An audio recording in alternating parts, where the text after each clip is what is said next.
Chapter 1. I think it's me. At 18, I worked at the Hilton Hotel Corporation, photocopying papers for 8 hours a day. When I wasn't doing that, I was ordering toilet paper for hundreds of hotels. I was bored out of my mind. Making matters worse, I had the world's most hideous boss. He looked for reasons to call me into his office and shoo me out. And his name is John Cena! Is that what you wanted? Was that what I was supposed to do? How dare you interrupt the audiobook reading of Belinda Carlisle, Lips Unsealed, a memoir. That's fantastic. Why would hey you guys, do such a thing? it's GnWC predicts Hell in a Cell plus all the other stuff that happened this week. I'm thoroughly upset. Oh, are you really? Yeah, that's You Belinda mad? Carlisle. You don't mess around with Belinda Carlisle. He mad. It's Hell in a Cell week. Yep. Yeah, and stuff happened, so we should probably talk about it. Stuff happened. Let's talk about. Why don't we get to that? Well, no, I mean the key point there is stuff happened, as opposed to like every other week. Where I know, but we'll get to that in a little bit. Do we want to cover any news and notes, because we have a lot of other stuff to cover? Yeah, let's. We were going to talk about the TNA situation and how, like, and I said this quite a few weeks ago, that slowly but surely people are just coming out of the woodwork to bury the company, to say inside happenings and stuff like that. And it was Tom Pritchard. Was it Bruce Pritchard? No, it was Bruce. Bruce. Yeah, Okay. Bruce. Does a wrestling recap kind of podcast, and one of the discussions was TNA and his time in TNA, and then there was other interviews here and there, but the bulk of it was Pritchard's podcast. Basically, many stories stemming from that, where the clickbaity wrestling rags had a field day with it by just posting lines here and there. They had content for days because of it. It's relevant. It really drives home the point of what's happening with TNA, what's going wrong, where it goes wrong, and things they're just not getting. But I think in this particular instance for this week, since it's a pay-per-view week, maybe we want to just push that to next week and talk about it a little bit more then. I'm sure more will come out of the woodwork with the Billy Corgan lawsuit and stuff like that. So if there's anything you want to talk about right now, though, Duke, please feel free to. Well, I mean, just super quick, there was someone who was actually live tweeting what was happening during the proceedings today, with Corgan's lawsuit being unsealed and put before a judge. So that was interesting. You can probably find that pretty much anywhere. What were the bullet points, though? Because now, I mean, I saw you link me to it, but I wasn't in. Oh, you didn't see it? No. Essentially, typical lawyer shenanigans with. I mean, I didn't see how it all ended up, because I had better things to do in my life than just watch someone slowly tweet random things from what was happening in a courtroom. But the last I saw, Dixie's team of lawyers was essentially playing up that TNA and Dixie Carter and associates were victimized by Billy Corgan for predatory lending, in that he was only lending money to benefit himself, and it wasn't actually to benefit the company, despite the fact that they wouldn't have even been able to put on shows had he not lended them money. So, yeah, I mean, it was pretty. Typical lawyers just making everything specific. They have to make the case. It's what they get paid to do, but they have to make the case that their client was wronged, not the person who had signed contracts from someone that essentially said, "You know what? I own the company if you default on this." So I brought up the bullet points of it, and it does look like the lawyery kind of stuff where, he said, she said kind of stuff. But here's the thing that I'm really going to keep an open mind about this, because I feel like TNA hasn't been a good company since Panda Energy, and therefore Dixie Carter has been on board. They've taken steps to be better. They've taken major steps to go backwards, and it just seems like they're always on the cusp of like it's watchable, and then something always happens, and it's not necessarily the performers who work for the company, where it just comes crashing down. Because of that, I don't want to read this and just be like, Billy's right. Well, it's Dixie Carter, so Billy's right. True enough. True enough. So it's like kind of like my Ryback argument. Well, Ryback's an idiot. It doesn't necessarily make some of the things he says ridiculous. Because if Kevin Owens tweeted some of this stuff out, people would have a field day. But true. It's all the person doing it kind of stuff. I'm more interested. Essentially, confirmation bias. That's what people read this stuff with confirmation bias, in that they want to hate. They don't want to like Dixie Carter. They want to hate Dixie Carter. They don't want to like TNA. So exactly. So they'll run with anything to let the burial commence. Yeah. I when you said it that way, like predatory lending or whatever, I can't not admit that part of me didn't hear you say that and been like, that's kind of like a good point. He might have done that. But I don't know him personally. I don't know the work, the deal, the arrangement, and stuff like that. But it's just like everyone makes up their own opinion on everything under the sun, especially professional wrestling. And sure. Yeah, so, but ultimately, if someone signs a contract, they're bound by the contract. It doesn't matter, someone's intent doesn't matter if it's on paper. So So yeah. So that's where I was, but we don't know. We're just going by somebody's tweets. Yeah. Someone's tweet on a situation that we already know is out of hand, and and a long running problem that people have been.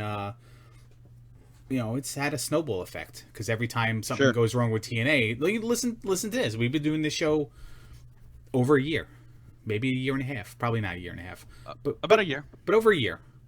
And what's like the one thing like we almost start like every month with, hey, guess what happened in the TNA may go out of business world this month? Especially from the beginning of this year, it's been ramped up more than usual.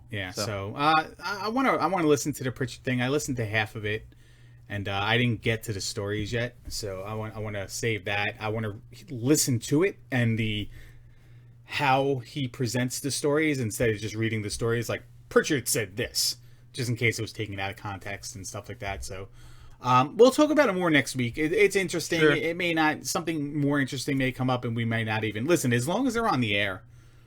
None of this really even technically matters, although they are getting lawsuits are coming out here and there for money owed American Express and stuff like that. So I don't know. Yeah, it's just to put a finer point on what you just said. It won't really matter until there's a significant change in what's happening, whether it be they can't afford to do TV, which that's the rumor now. But that's been a rumor before. Well, I heard they're done to the end of the year. They're going to do a Hardy thing to close the year at Hardy's. Well, that's supposed to be. That's the new rumor, is that production has been suspended on that because they can't pay the bills for it. Okay. Well, they can always do a best of to end the year, and then I heard that taping has already been planned and scheduled for the beginning of 2017. But beyond that, it's unknown. But but again, until it's like a major shift where it's not just a rumor that something can't happen, but it actually doesn't happen, and it actually starts affecting something. Call me when the show's not on the air. Yeah, it's either not on the air or it has completely rebranded or whatever. Yeah. Yeah, basically. But what was on the air Tuesday night? Tuesday night? Tuesday night. Oh, yeah. Oh, we're going to do it that way. I got you. Yeah. I believe it was SmackDown. It was one of the shows. The Indians beat the Cubs in Game 1 of the World Series, too. But let's talk about... Cleveland. What's that? Cleveland. Believeland. Believeland, yeah, the home of champions, because they won one NBA title. Yep. Listen, I had one of those accidental clairvoyant moments last night. Sweet. Sitting I down, love those. I watch it with my pops. Bray Wyatt versus Kane. Orton comes out. Oh, I did the same thing. And I go, sorry. And I go, wouldn't it be great if Orton just joins the Wyatt family right here? Now, technically, we don't know he joined the Wyatt family, and ultimately, it's probably Orton playing an ultimate mind game where he thinks he wants Wyatt to think he's joining forces with him or whatever, believing in his beliefs or whatever, and then just to get the last head game in, Orton, then reveals his true colors and it does his thing and goes over. But I just say, wouldn't it be nice if Orton just joins Bray Wyatt right here? Boom, RKO. I'm going, all right, that happened. That's pretty cool that happened, because you know what? That's cool. Something happened. Yeah, something changed. And we don't need heel changes like every 2 seconds, like it's 1997, 98, or TNA in 2004 or whatever it was. But for a product like SmackDown, and I've been souring on this, with such a small roster, and like 3 months in, and everybody's been locked into the same programs, it seems like, since day one of the brand split. It was nice to get something like this. Yep. Now, what does it mean? Well, we don't know. I think it's going to mean Orton's going to be not alongside of Bray Wyatt, but kind of appear on his behalf, only to then, it was TLC, SmackDown's pay-per-view, right? Yes. Only to then, like, go past Survivor Series and then be like, well, hey, Bray, remember that time I joined? Oh, nope, I didn't join you. RKO. and then stuff like that. I don't know. What do you make of this short term, long term? I was kind of in the same boat with you when they posted up against Bray. I'm like, he's about to RKO Kane, and then I'm like, no, yeah, he is. No, oh, it happened. You want to talk about an unfair shake, man? Kane doesn't get the fair shake of. I really think the last 2 years in the company, and maybe at his request, I really think that he could have been like on top of the world, best Kane ever. Based on the feuds he's been in, the thing with the Undertaker when he got carried off and abducted by Bray Wyatt, his stuff with Seth Rollins and the Authority, and the Demon and corporate versions of Kane. Yep. I really think that Kane could have really had a run, and especially on a shorter brand with SmackDown. And I know the story is over with AJ and all that, and there's no place for it right now. But man, I really think that he could have been a top main eventer and most serious contender for for his whole career. Like, it could have been like the last 2 years. I think you put him in some new gear, like get some new ring attire for him, update it a bit, and put him on a tear for a while, and it's compelling television, and people can say, oh, nobody likes Kane, he's old, blah blah blah blah blah, and a month in you'd be like, oh man, he's like Jericho. Like, why would we ever want Kane to go away? And let's go back a little bit awesome. A little bit before corporate Kane. Team Hell No. Like, Kane is a funny guy. He is. And they, not to say that he can be a comedy wrestler, but he has those odd interactions with those strange bedfellow tag teams and stuff like that, where, like, it really could have been Heath Slater and Kane. Sure. And it would have worked. It might have even worked better. Sure. Imagine Kane eating Cheese Whiz in his trailer. Although Rhino's been great. Let's No, it's not against Rhino, but I'm just saying it's they could have really put Kane in certain situations, and it could have been best Kane ever. Like, it could have been really sure. Kane eating Cheese Whiz. I mean, there's nothing more to need to be said. I mean, Rhino eating Cheese Whiz is ridiculous as well, but maybe even Kane trying to eat crackers with Cheese Whiz through his old mask. Yeah. Through his old mask that doesn't have an actual mouth cut out. He's like having to shove it into the mask. With the voice thing pushed to his throat. Yeah. So that would have been awesome. And he's talking to Renee Young with that thing in his throat. Oh yeah, would have been fun. Now Kane. Now what if you're talking long term on the Randy Wyatt thing? What if Kane is just like, you know what? I'm with you, Randy. If you can't beat him, join him. And we have these four. We have three monsters and a snake. Well, I mean, then we're getting what I rolling wanted around all along, SmackDown. right? Yeah, it was Larry. It was Larry all along. It's what I wanted all along. But because I want that, here's what's going to happen. Kane and Orton were in cahoots. And it was Kane. It was Kane all along. So Kane and Orton had a powwow and said, "Hey, let me RKO you.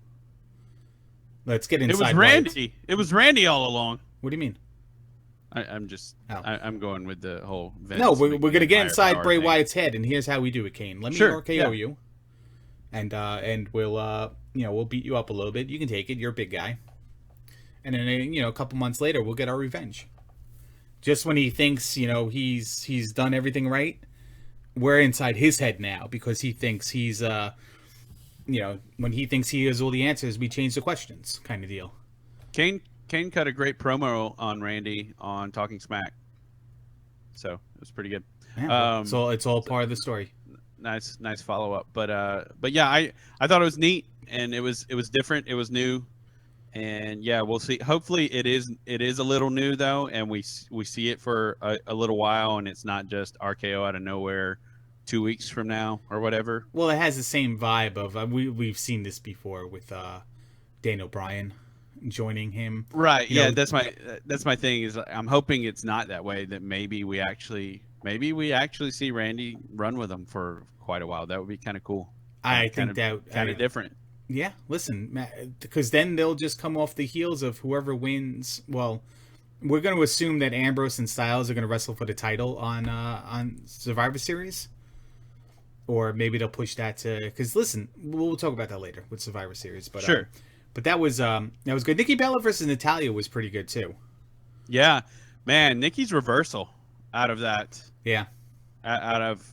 Just all of that, like all that whole sequence of reversal was pretty fantastic, and then the very fluid right into it. And you try to imagine her doing that 2.5 years ago, and it's just like you have no chance. Like, I mean, credit to where it's due for both of them. I mean, just the strength to pull that reversal off, the whole leg locked, midair reversal, like slow, delayed midair reversal.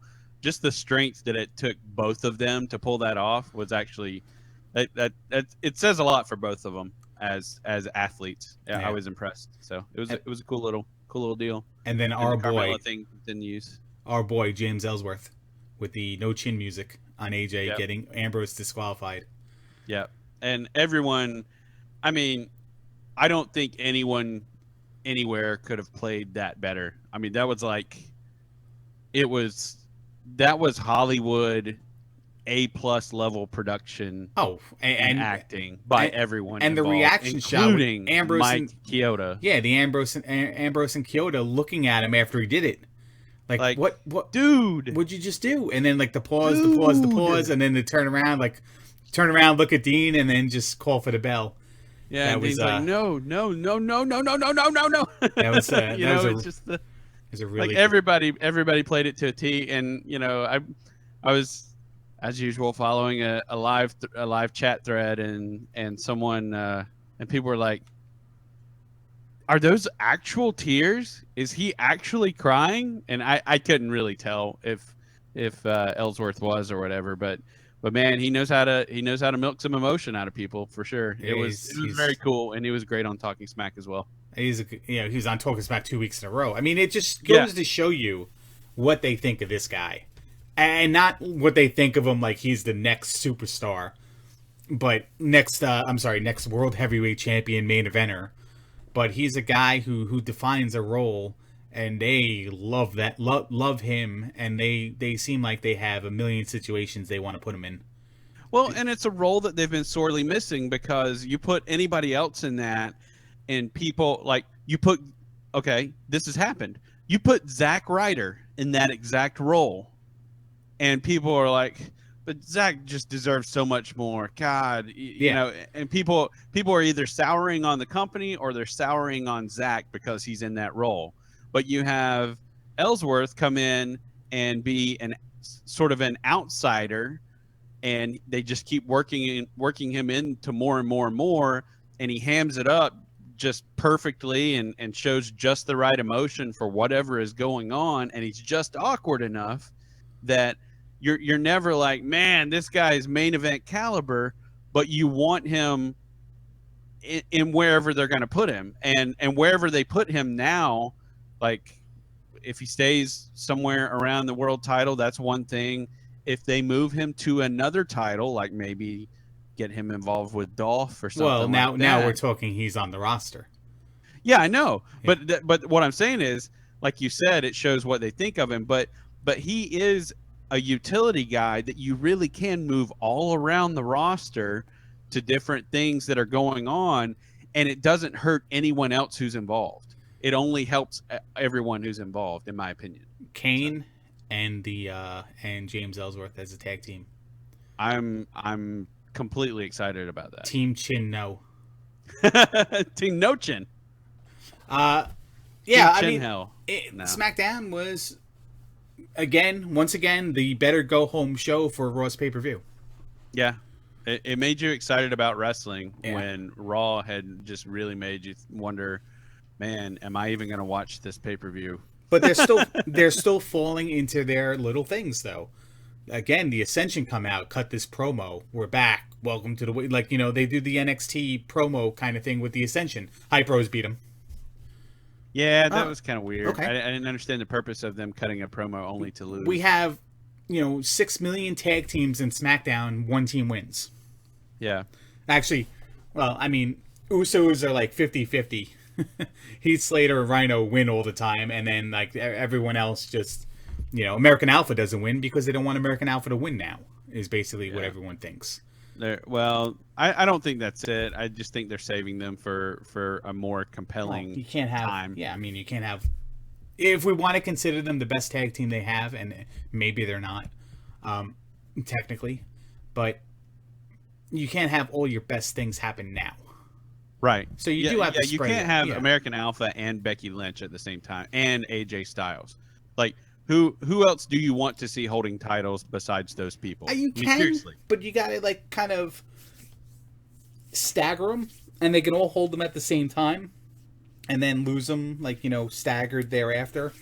It's not just like, here's our first event, here's all our winners, and it's just that's what I mean though. Yeah. It's just like you can't, like, what was the pay-per-view where No Mercy, right? No, not No Mercy. Backlash. What was it? Backlash. Thank you.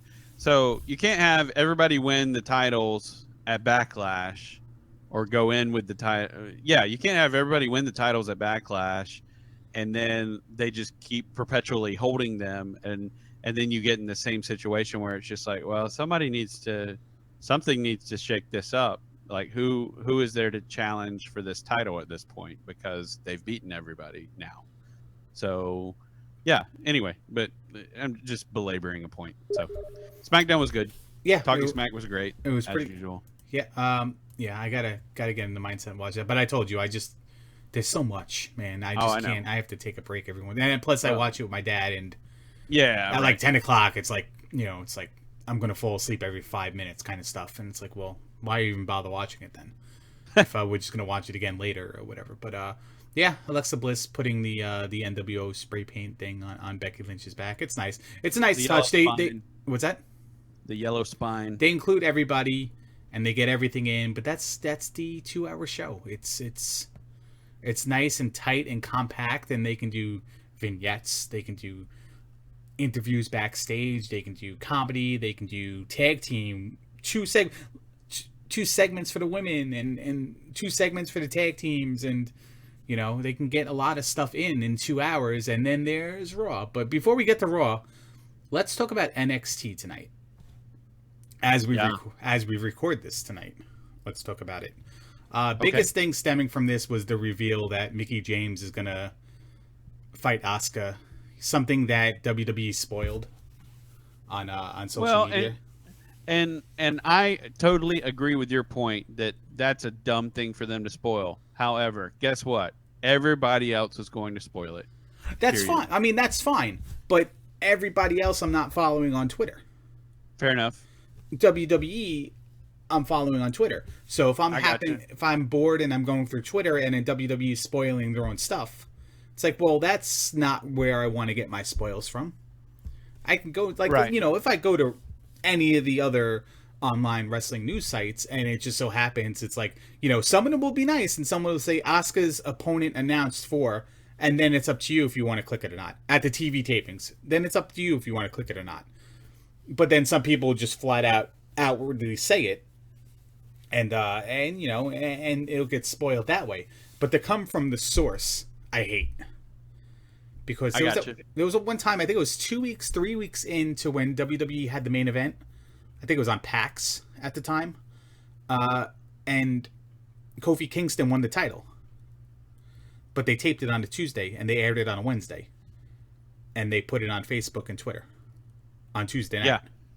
It's like, well, why even watch the show now? Well, and that's what's funny about it is when you had SmackDown, not necessarily in that era, but recently in the recent SmackDown era before it went live, they weren't tweeting about it until it was actually being aired. So it's odd that they decided to do that with NXT. The only thing I can figure is that's to beat the wrestling rags to the punch. That's all I can figure. Oh yeah, because it's a tape show. It's a big, yeah, absolutely. Which is significant, super significant. Obviously. Well, another thing is like Kofi Kingston winning the title and main event, making me not want to watch wrestling on Wednesday.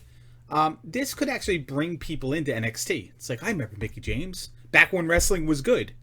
It's like, oh, well, maybe I'll check it out and see what happens. It could kind of work as advertising as well. Yeah, I mean, sure. It's also. It could have been a thing where, and it didn't play out like this, but it could have been a thing where NXT WWE just announced it, and they weren't going to make it a big reveal on TV. They were just going to come on TV and be like, oh, by the way, Asuka has an opponent, instead of Regal coming out and being like, this lady, and then like the big reveal of her turning around. That's where I hate it. Like, all things adding up to... Yeah, where it's supposed to be a reveal, but it's already been published. Yeah, I gotcha. But I will say, to their credit, that was done really well. It was absolutely. Really, in the moment, it was done really, really well. Mickie James cut a great promo, and I love her ending of, Mr. Regal, you better call the UN because we're going to have an international incident. I love that. That was fantastic. No, it's pretty good, and it's funny how they had Asuka fight Thea Trinidad to then step up to Mickie James, because Thea Trinidad being a former TNA champion as well, it almost looks like they're throwing champion after champion at Asuka. It's like, all right, well, you beat Thea Trinidad, who were probably kind of ignoring that she was a star in TNA and held definitely multi-time women's tag team champions. I don't know if she ever had the Knockouts championship, but certainly multi-time women's champion over there. She tagged with Sarah Stock. They were the women in the Latin American Latin American Exchange, or Latin America Exchange, whatever it was. But it's like, all right, well, we're going to step through Thea Trinidad to Mickie James. They even tried to get Trish Stratus, but she's pregnant. So yeah, it's that whole like, that wasn't happening. Nobody's ready to fight Asuka. And it's not just a storyline thing, it's a legit thing. You see what happened in the ring tonight. Aaliyah beat Billie Kay. Peyton Royce was out there, and Liv Morgan was out there as well. And it wasn't bad. It wasn't bad, but it's not on the level. But at the same time, it was kind of a mess at the same time. Like, I came away from that going, okay, they are working to build these stars. That's happening, but they do actually have a long way to go. Like, I'm getting invested in their characters, and I'm really getting invested in the idea of actual women's tag team wrestling, and I hope that means we're leading more down that road, and it's not just going to be a one or two thing, one off or one and done, two match thing or whatever. But but I liked it, but it was messy, and I'm not dogging those girls, but it was, and they had a limited amount of time, and they kind of rushed through some things, and it was sloppy, but it was still like their characters were compelling, which is good because that's what we're missing a lot in wrestling these days is actual characters. Is most people are just, you know, guy one, guy two, guy who wears pants, dark pants, guy who wears neon tights, both do the same thing. they like there's very few characters except at the top of the card anymore. So with that, those 4 women fighting, it became obvious to me that it's what I love and hate about NXT at the same time. There's 2 things I don't like about NXT, and they're just like personal gripes. They're not like, you know, they're doing this wrong kind of stuff, you know, like I know better than them and they're doing it wrong. One of them being that Aaliyah was now working face, but she worked heel another time. And it's the whole Becky Lynch kind of like, well, it's developmental. So it kind of happens where they're going to work her this way. Well, you know what? Let's work you this way instead this time. Let's see if things happen. Since they've worked Aaliyah heel, Peyton Royce and Billie Kay have became the heels of the division. So now they got to take Aaliyah back and be like, all right, we're going to work your face again kind of stuff. So because it's developmental, you get a lot of flippy floppy of the whole, like, what side of the fence do you know, what side of the whatever. And and I get that. And specifically with Aaliyah, it's extremely noticeable because her heel work was good. It was good. Like her heel character that came out was really good. It was very good. And then she worked neutral the next match, and it was kind of like, It was Liv Morgan. I think it was her versus Liv Morgan that match, or maybe it was her versus Liv when she worked heel. When she worked heel, and we were like, whoa, that's good. That's good character development. And then she kind of toned it back, and then she did it again. Because that was the whole, I can't believe I'm saying this, but Team Aaliyah, not Team Liv Morgan. Kind of day. But all right, well, here's another thing I don't like about NXT. Again, personal gripes, nothing I really don't like. You know, it's nothing really like important. I don't like their booking kind of like right now, because they're using the Cruiserweight Classic guys that are also appearing on Raw and stuff like that. And these guys are in a bubble. Like, they don't matter in terms of NXT programming, NXT rankings, NXT title contention. They're just there to have matches. So because they're there to have matches, we're not getting development. We're getting guys that are being brought in from all over and used on Raw as well. And we're not getting and I'm not saying that is the bad example to make a point. We're therefore not getting Angelo Dawkins and Steve Cutler. Like, we're not getting I get what you said there. Yeah. We're not getting the guys who were brought into NXT to work development, to become better, to be on TV. We're now bringing in the guys from Raw and like, hey, this is a super show now. And certainly the Dusty Rhodes Classic and being on the heels of the CWC kind of makes this a little bit more in your face than maybe it should be. But like, just to have a match that's I don't know, there wasn't any matches here, but the tag team matches for the Dusty Classic, like, I really would have liked to seen homegrown guys instead of cruiserweight guys, like all those Cruiserweight Classic teams put together. There's so many. Can I talk on the other side of that? You make a great point, but can I bring up something it's got to be a factor? Yeah, go maybe ahead. Not the factor, but a factor. Go ahead. When you do have those guys, you've got them injuring Hideo Itami at a house show. Well, I mean, that's sure, but I'm not saying it's the Seth factor. Rollins injured people too. Yeah, I know. So I mean, it doesn't. You don't have to be the factor. I'm saying it's a factor of, do you have a tournament with guys that, you know, something goofy could happen, or, you know, they're going to be sent back down to developmental and disappear into a black hole for a year or whatever. They're not going to be sent back That's down true. to developmental. This is developmental. You know what I mean, but they're sent off TV for a year and they just completely disappear. But I mean, how do we know that they're not any less safer than these guys that are jumping onto each other and diving in on the outside? And I got you. It's all relative. It's just that regardless of skill and everything, it's no, you're not wrong. Yeah, I was just throwing that out there. It's just in a bubble, and we've had this problem with NXT before. Outwardly, it's just like they have one title. So how am I getting invested in Austin Aries versus No Way Jose matches or Ty Dillinger? Like, as good as the characters are, everyone has a ceiling above them because Joe's here, because Bobby Roode's here, because Nakamura's here. And Finn was here. When Finn leaves, it went right to Nakamura. So actually, it went to Joe, then Nakamura. So it's like, well, how do any of these guys ever break that mold? And it may not happen because, you just keep getting guys. And if anything happens with TNA, we're going to get the Miracle, Mike Bennett. And, never say never, EC3 comes back. It's just...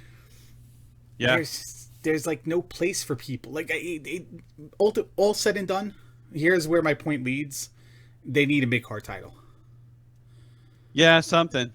Because if there's a NXT even, TV championship, then it's defended every week. Then it can rotate through different guys. It can change at TV tapings, Spoiler alerts, who cares at that point? At least you got guys getting the championship nod. So that if anybody even really takes that seriously, if they jump on the Raw, it'd be like, yeah, this guy was the TV champion. Instead of like, this guy never was a champion down there. Why do I care about him now? Because people exist like that. So yeah, they do. So I mean, that was my major point. Like, you have Cedric, you have everybody, but they're there just to put on matches, and they're never going to be in contention for titles, no matter what happens.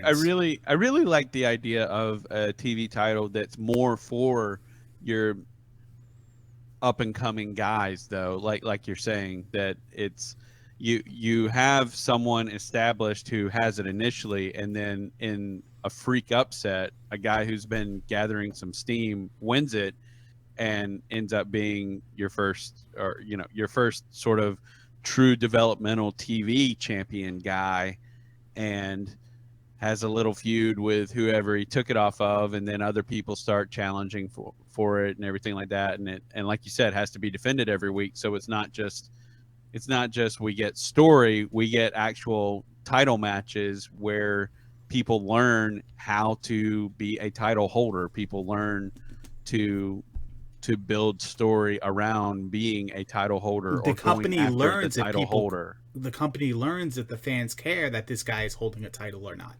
Yeah, as well. Here's another thing with that, just to add on to the point of like not just being for developmental, but Aries could hold it, and Dillinger could hold it, and who, like somebody from Sanity can hold it, but then Joe decides he wants it, so he takes it. Sure. Now it's like, well, what do we do? Because Joe has a TV title, no one's gonna get over. Oh, and then Joe puts somebody over that normally he probably shouldn't be putting over, just because it has the TV title associated with it. Yeah, that's kind of what I meant with how you started. Right. You either bestow it upon an established star, or have a quick little something, maybe a battle royal for it or something like that, where a guy just destroys everybody, and then in some fluke accident he loses it, and all of a sudden it's compelling that this big established guy, and we're just using Samoa Joe as an example because he would be a good example right now at this very moment. Well, I was going to use Bobby Lashley as the example. Like, Bobby Lashley wants the title, he's just going to take it. Sure. You know what I mean? But Bobby Lashley is not in NXT, so I'm like, yeah, right, but Joe I'm just wants saying, it, he's just going to take it. Yeah, but I'm just saying that's how you start it, and then you can revisit that from time to time, like you're saying, where it's like the top guy who isn't holding the main title is just like, well, I'm going to go hold the other title. So he goes in and just destroys a guy, and it's for a couple of weeks, nobody can beat him. And then, whatever, whether it's shenanigans or whatever, somehow you get the title off of him. So. What better way to hijack the show than if you take the TV title and you have a segment guaranteed you each week to air your grievances and stuff like that? It'd be awesome. Yeah. Probably by the time they would ever realistically implement this, even if they decided today to do it, that whole thing will probably be long dead and gone. The Joe Nakamura, I'm going to ruin Oh your yeah, show. and I'm not, like I said, I was just using him. No, I I'm was not. just I'm not picking running apart with your point. the I'm just saying example. that we're talking about. Me Yeah, too. yeah. We're talking about the example that we could use, like someone we could use right now with what's going on with him right now. Like you said, hijacking the show, but you can do this with any guy like Joe, who's sort of an established guy. You know, if they did it, if they started it next month, if they started it next year, whatever, whenever they would do it, you could always do it that way, where you have a big guy who cycles in and out of that title for whatever reason, for whatever motivation, and you build around it. But like you said, it's something for people to achieve every single show. So You would have to really avoid spoilers and listen. I don't know if they'd really care too much to avoid spoilers on a TV title. If they're Right. just like passing it back and forth. But hey, listen, house shows as well. Why not? Yeah. Keep people Well, on and their I toes. think it's- Make them wanna be in the theater at Madison Square Garden when NXT comes to New York. Make them well, want and to I be. think it's a funny thing too, where people see who won the title, and they have to watch that week. You know, they're like, what? Right. Like, how did this guy get the title? What happened? You know? Yeah, and before guys even on team, well, I mean, it's a stupid business decision, and they got to think of it like business anyway. But even like a guy winning the title at a house show in a fluke moment because the other guy's rival screwed him. You know, it's like, well, now this Sure. guy's going to be appearing at the first TV tapings, you know, at the next TV tapings with the title. What the Right. hell just happened? And then, you know, Yeah. stuff like that. By the way, Asuka, I guess somebody gave her the memo to yell okay a little bit more and speak in Japanese a little bit. Let me tell you, anybody who is not natively English speaking, anybody who doesn't speak English like first language, native tongue, whatever you want to call it, Learn okay. no, should be screaming in their language as Sure. much as they can during a match. Rusev, Asuka, like anybody who speaks a foreign language should just be totally using that just to be annoying or to be like, you know, arrogant, whatever. Like how does that not exist in every single aspect of wrestling? Well, it does, but you typically, that's more of a heel tactic than it is a babyface, because babyface. Oh yeah, I'm not wants saying to- I'm not saying babyface. I'm just saying well, I mean babyface it works too, but not screaming. I at the know what opponent, you're just saying, doing like it, for you know? intensity's sake. Yeah. But for like trying to have an air of whatever, it works. It typically works better as a heel, and I say that to say Rusev does do that from time to time. Well, I'm So- giving the examples where it does work.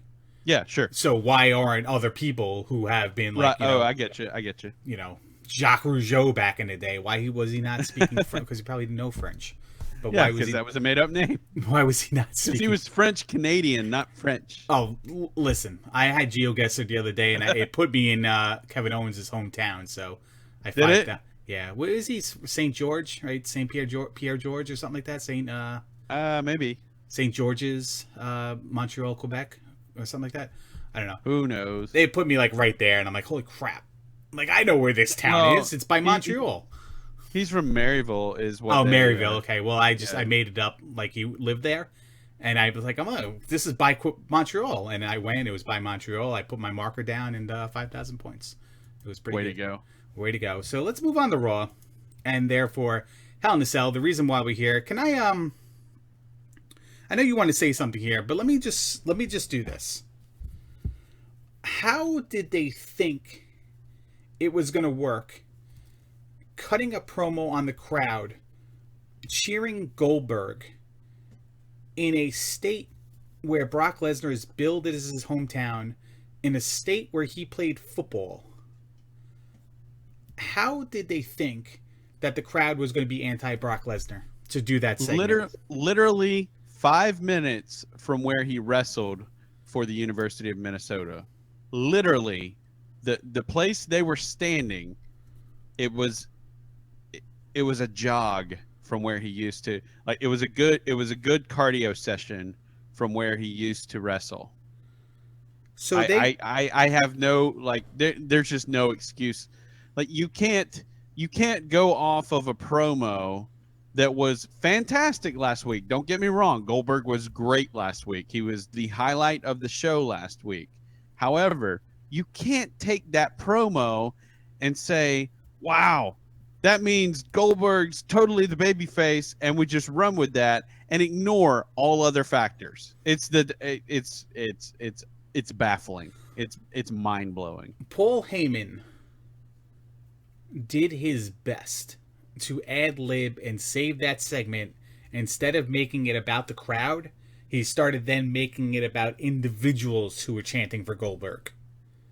And from what I saw, word is Vince got so pissed backstage, he just made them play the music and end the segment. You said hit the music, yeah. Not because of Heyman, but because of the crowd's reaction to the whatever they wanted to tell.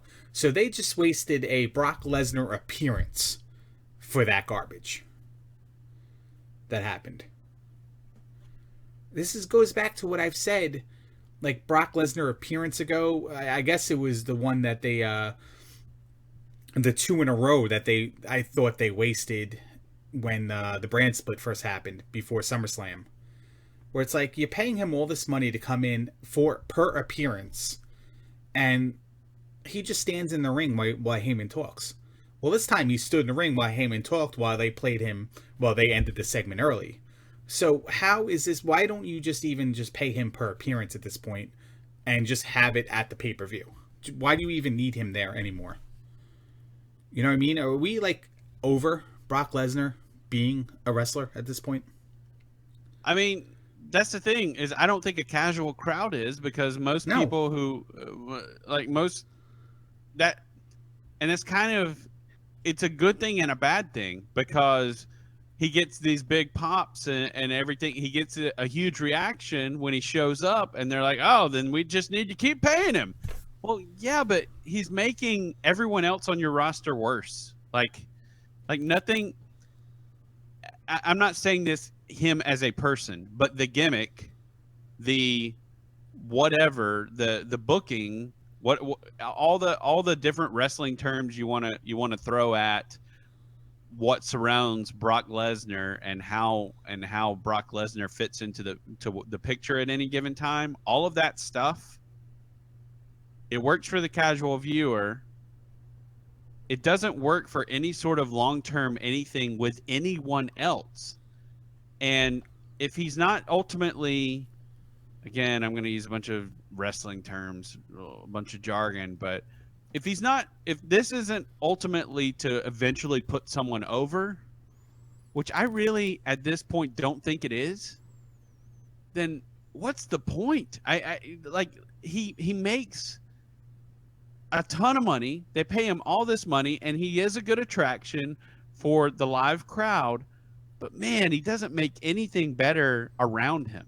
He doesn't care, and that's fine. He doesn't have to care. He's the human version of his own T-shirt. Like, he's there, sure, and his T-shirt's green sign. Then he comes back and his T-shirt's the red sign. Well, it's the same shirt, it's just a different color. Well, it's the same Brock Lesnar, it's the same thing, it's just a different pay-per-view. And now he's got a blue version of the T-shirt as well.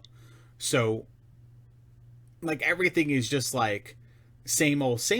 Back when Brock Lesnar was first doing this, like, part-time garbage, on again, off again kind of stuff. And I'm down on part-timers only because I'm so for the boys in the locker room, so to speak, getting their time and having their jobs and stuff like that. That when there's part-timers that come in here and there, Batista, whatever, I'm just like, I don't want to see this. I'd rather see them stay and be with the company, like in a Jericho capacity, when he used to do like his stints for like 6 months at a time or whatever, every week, every show kind of stuff. But when Brock Lesnar was at least doing that earlier on, he was actually a badass. He was beating people up. He was beating up 3MB and whatever. Now it's just like every single time he's just going to stand in the ring while Heyman talks. Why the hell do I care about that? Get me to the pay-per-view match then, where I actually can see him do something. And things happen here and there. What's that? Well, here's something. Instead of having these appearances, like you said, these live appearances, they can pay him the same amount to record vignettes at home. Like, not even have to leave home. Have him in a gym, like literally knocking the heads off of training dummies or something like that. You know, just like weird superhuman sort of old school wrestling type stuff. And Paul Heyman is just sort of standing in the foreground talking about what Brock Lesnar is going to do to whoever his opponent is. He doesn't have to leave home. All he has to do, like all Brock has to do, is pay Paul to fly in and pay a camera crew. But guess what? WWE pays for all that. Plus they pay him too. Why can't they just do that and have this cool, tight, ticket sales produced? Yeah, but they can advertise Brock Lesnar and then just have a vignette. Okay. But they can. No, they can't. I mean, well, live Brock Lesnar and he's not there. That's a refund. I guess fair enough. But still, I just, yeah, you're right. But it's ticket sales. But more to the point is, why is he not out there? Like, you know, and listen, I don't want them to get to this point, even though it's going to be a I told you so moment. Why is he not there interrupting a Rich Swann versus Drew Gallagher match? And just like F5ing both of them. And it's like, well, I'm here. I got your attention now. Now Paul Heyman's going to speak on my behalf. And something. Yeah, I mean, I even expected that with the Axel and by the way, hello. So Axel gets the crowd behind him, right? Because he's a hometown guy. Yeah. What happens if Axel is gonna pull off the win over Bo, and then Brock Lesnar's music hits? He comes in, F5s everybody, and then just beats up on Axel and throws him out of the ring. If you want people to boo Brock Lesnar, well, I don't know. I think they cheer at that. I think it's just at the point where they would be halfway though. They would be halfway there, and then. The biggest mistake they made in that whole thing, and I feel like Heyman's smart enough to know that this is what should have been done, but Heyman, I feel like Heyman just ran with whatever they gave him, even though he thought it was stupid, because he did everything he could to pull off what they gave him. And there was a very, very, very simple way to pull this off. When Brock Lesnar goes into the ring for UFC, where does he say he's from? Canada. Yeah. He doesn't say he's from Minnesota. So all Heyman had to do was be like, Brock doesn't even claim, like, you cheer Brock Lesnar and you scream Suplex City, and they start Suplex City, clap, clap, clap, clap, clap. Wrestling fans don't know any other chant, clap, clap, clap, clap, clap. No, they know you deserve it now. Clap, clap, clap, clap, clap. That's my point. So every chant has to fit that, but that's why I love it when they go to the UK, because they're creative. Anywho, but back on it, people start screaming Suplex City, and then Paul turns it on them and says, and this is why Brock Lesnar doesn't even claim to be from Minnesota anymore. This is why if you see him outside of a WWE ring, and from now on, when you see him in a WWE ring, you're going to hear this. And he points to the ring announcer, and the ring announcer announces him from wherever, Saskatchewan, blah, blah, blah. So, well, here's hailing the thing.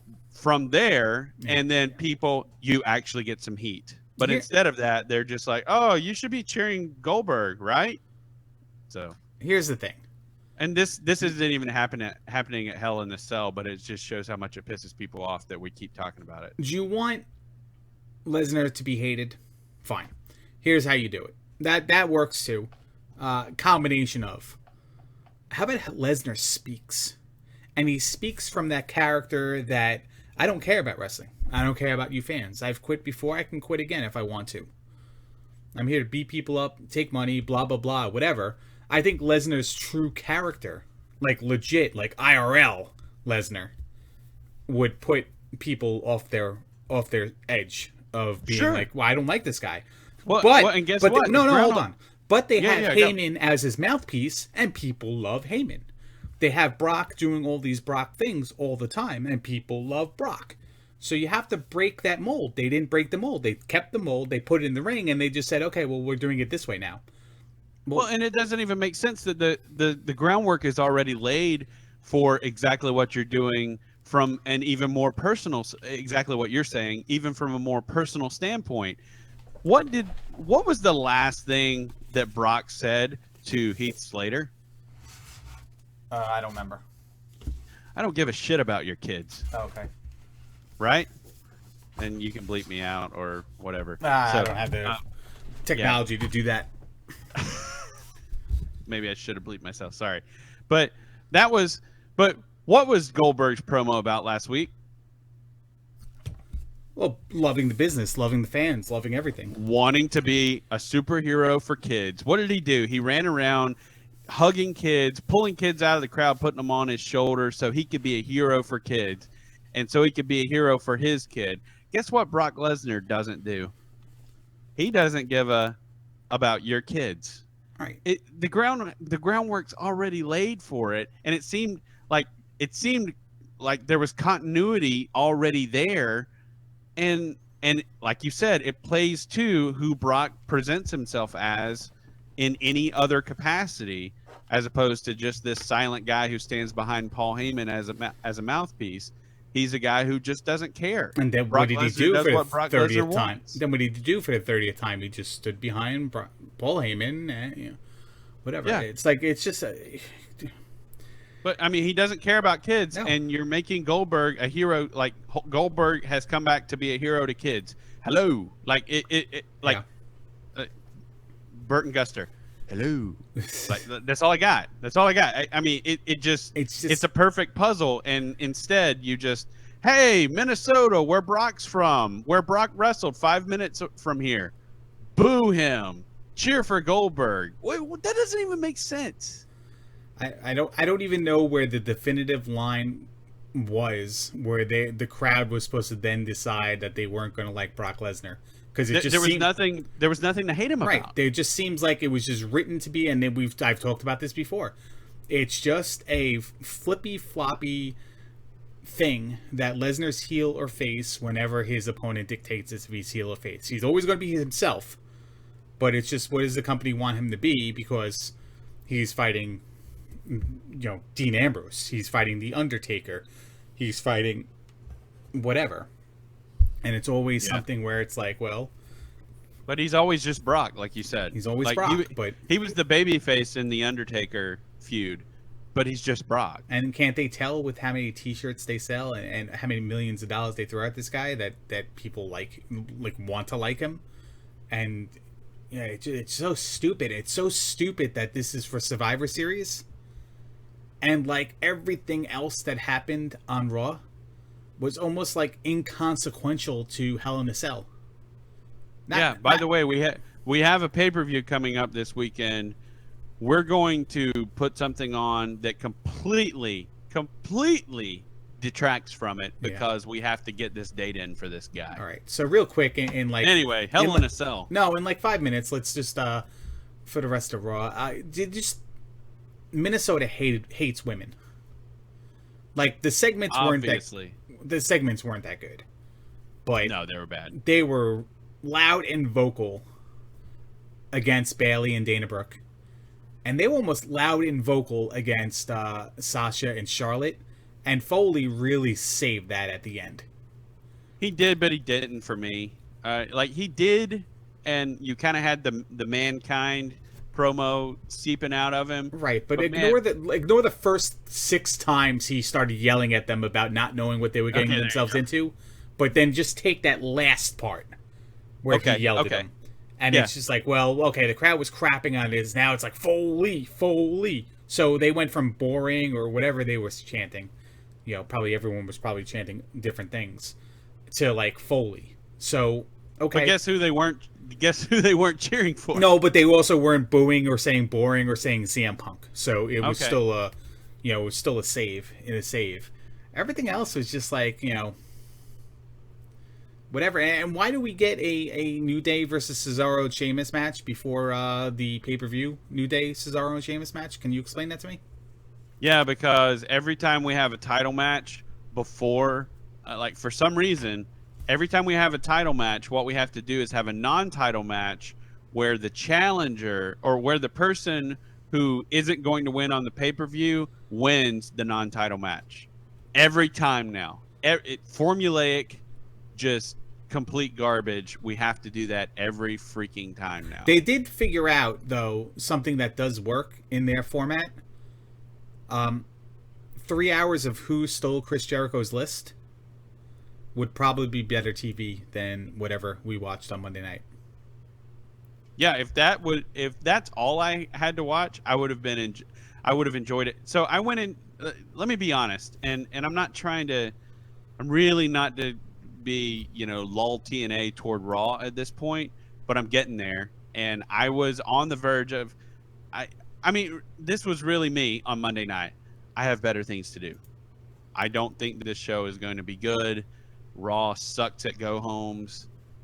Like, even before the brand split, typically Raw sucked at go-homes, and you would still have a taped SmackDown that was a better go-home than Raw, even though it was just sort of a rehash of Raw. But Raw just, for so long, it sucked at go-homes, and there's no build, and yeah, so I was just like, I don't think I'm really going to miss anything. And I literally watched, now, after everything we said about Lesnar, I literally watched because I was hoping that Goldberg was going to show up and spear Lesnar. Like, I really, really was hoping that was going to happen. Because I knew they were in Minnesota, and I knew... I really didn't think they were going to try to get them to cheer for Goldberg. But if Goldberg would have shown up and speared Brock, guess what? They wouldn't have booed Goldberg out of the ring for that. I think people would have been pretty hyped. So, well, yeah, because really something happened. Yeah, because something happened, right? So, well, let's. Yeah. Anyway, but I'm sorry to get back on that, but yeah, just the women's segments were pretty rough, and it Foley did everything he could to salvage the segment, but the story is so jacked up for that. The story's jacked up for Roman versus Rusev because that's probably going to be, I suspect that will be the best of the three matches. But the story doesn't make sense because you have Rusev who's essentially cutting a heel. Well, let's promo. talk about that when we get to. Let's talk about when we get to that segment of the. I'm sorry. The pay-per-view. But let's move on to the pay-per-view because basically Raw really didn't need. You didn't even need to watch Raw to know that to set anything up for the pay-per-view. And they're gonna replay everything when you get to Hell in a Cell anyway. So why would you ever watch a Go Home Raw again? Right. Because they're just gonna replay everything. So the pre-show match: Cedric Alexander, Lince Dorado, Sin Cara versus Tony Nese, Gulak, and is that Mustafa Ali or is that Daivari? I don't even know. Hold on one second. I'm going to look that up. It was Daivari. Okay. Yeah, Ali has the black and white. Oh, I wasn't looking at the picture. I was doing it off memory. Sorry. Oh, gotcha. To me, this match, plain and simple, I think it's going to push Tony Nese into being the next contender for the title. Huh. Okay.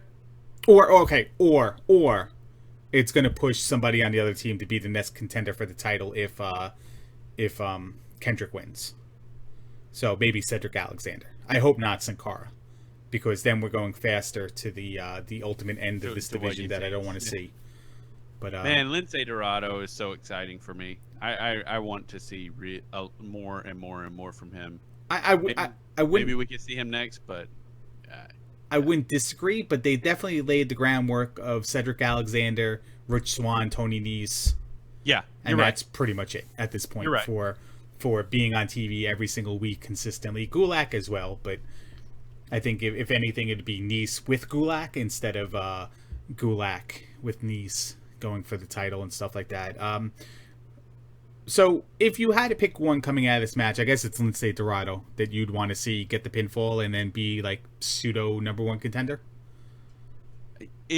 it kind of goes with what you said. It depends. It depends on who is going to win the cruiserweight championship. Well, this is the opening match, so who would you... I know, yeah. I know. But if I'm just picking it for that match, then Lince Dorado would be that would be my desire. But I can see what you're saying as accurate. So yeah, I'm gonna go Tony Nese because actually, you know, I kind of felt like this is like going. I'm gonna say Cedric Alexander because this is gonna back up what I said a couple weeks ago and not contradict it. Where I think that T.J. Perkins isn't really working as their champion, so they're gonna give it with somebody with a little bit more charisma, like Brian Kendrick with the Ultimate Story. Like if I lose this title, then I'm done, kind of thing. So. Because they're still playing up the I need this is my last chance kind of stuff. Well, now if he has the title, he has all the last chances in the world until he loses it. Sure. So maybe it'll be Cedric until then, and then you know Neville finally retiring him.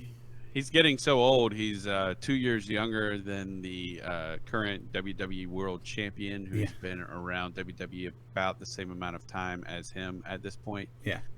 In this stint, so it's, I mean, he's really running out of time. But anyway, I heard someone say that today, and I'm like, that's actually a funny point. Yeah. So he said something like, "Do cruiserweights have a lower shelf life or something? What's going on?" So I'll go with Cedric winning the title because Kendrick's going to win the title. Cedric winning this match because Kendrick's going to win the title later, and then ultimately Neville's going to win the title from Kendrick. So let's go to Neville or Tony Nese? No, Neville. Neville's going to win the title. American Neville. And then he's going to start defending it against the likes of, I don't know. Eugene is going to come back in the division and stuff like that. It's going to turn into a real WWE division after that. Enzo and Big Cass versus Gallows and Anderson. Do you even care about this match? Because I don't. I mean, there's no reason for us to, but I will say Enzo and Cass are some kind of over. Holy crap. They were definitely a bright spot on Raw. My dad says these guys have been doing the same thing, saying the same thing word for word for 3 years. So I turned to him. I'm like, you know what? I'm like, you're exactly right. But then they started doing the thing without the microphone. And I said, but if you think it's boring and it's ridiculous, tell that to the people in the crowd right now who were reciting everything word for word with no mic, when they had no microphone. Yeah. So it's he had a microphone on his hand. Yeah. So it's like, I mean, that was pretty. I mean, that was the high spot of that whole everything that was going on with that story. But it was pretty amazing to show, and that's so old school. Like you go out and you say the same thing every night. You say it over and over and over again until it drills in people's heads, and it either makes people mad if you're the heel, or if you're the baby face, it's something that people want to cheer with you. They want to say it with you. It's old school. That's what the freaking Rock did. That's why he was so over, is because when people would come out, he would talk about the millions. It's exactly why the reason I don't like The Rock. Yeah. But I'm at least smart enough to know that I'm in a minority because, 16,000 people in one arena are chanting word for word, and then Rock will come out for spot appearance and they go nuts again. So, so the repetition bores me. And it's the reason why I don't like the match, because the club is in the same reputation of like we're these big bad world champion caliber tag team doing it all around the world. And then they're like in the Bray Wyatt role where they come in, they lose in pay-per-view. They come out, they beat up somebody new the next time. They lose on pay-per-view. They come out, they'll beat up somebody new next time. Yeah, well, to that point, the club has lost both of the singles permutations that we've seen in the past 2 weeks. So I kind of based on how they normally book, I would see the club going over in this one, whether it's by dirty tricks or whatever. I could see them going over. But then there's what happened with Enzo. There's what happened with that promo, and you get an entire crowd chanting with a guy not even on the mic. Well, don't be fooled, because Enzo and Cass don't win either. And how many times? And not even in NXT. And how many times have we said that? I think I think we should have won. I mean, I think they should have won there. Yeah. Yeah, but I could see Gallows and Anderson, based on how they normally book things and how everyone has to lose before they finally win. We're saving them because they're so over. doesn't- We're going to save Yeah. them, and then we're going to put them in there. So, whatever. We're both going to go out Anderson and Gallows? Yeah, I'm going to pick them. All right. Dana versus Bayley. I mean, it kind of makes sense for Bayley to win. I don't know why you would have Dana win this. I kind of thought that this feud was hot to start. The backstage thing preventing Dana getting to the ring at Monday Night Raw, and then Dana attacking Bayley from behind last week, and then they do the arm wrestling segment. It's like, it's like one of those things. Like, when does an arm wrestling segment ever go well or go off well on a wrestling show? It never does. It's like one of those. It's a trope that never works, and I can't even bring up like doing a parody of the New Day. And when they did a parody of the Horsemen, the NWO did, or the parody of Nation of Domination. The Nation of that DX Domination. did. Yeah, it's like it never goes over well. Arm wrestling segments never go over well. But no holds barred, Larry. No holds barred. Over the top. Yep, you're right. Sorry. See, you can't even get the reference right. That's how bad the arm wrestling stuff goes over. By the way, did you know there was an arm wrestling game made by Nintendo? Yeah, I think I rented it one time and it was awful. No, actually, there was a real hand in the arcade that you had that had force. And, that's cool. Do you know who was in the game? I'm gonna go with Hulk Hogan. Bald Bull. Who? Bald Bull from Punch Out. Don't tell me you don't know who Bald Bull is. Bald Bull. Wow, I'm gonna he was a flip the Punch table. Out character? Yeah, he was every Punch Out except for Super Punch Out in the arcade, and Super Punch Out on Super Nintendo. I don't remember him. Oh, I remember Glass He Joe. was the guy after Glass Joe. No, he wasn't the guy after Glass Joe. No, In he the arcade. was late. Oh wait, I do remember him. He was pretty late in the game, wasn't he? It depends on the Like version. a He was truck. he was third in the arcade, and then he was depends on the version, but Okay, gotcha. But yeah, so I don't know. I guess it makes sense for Bayley to win here.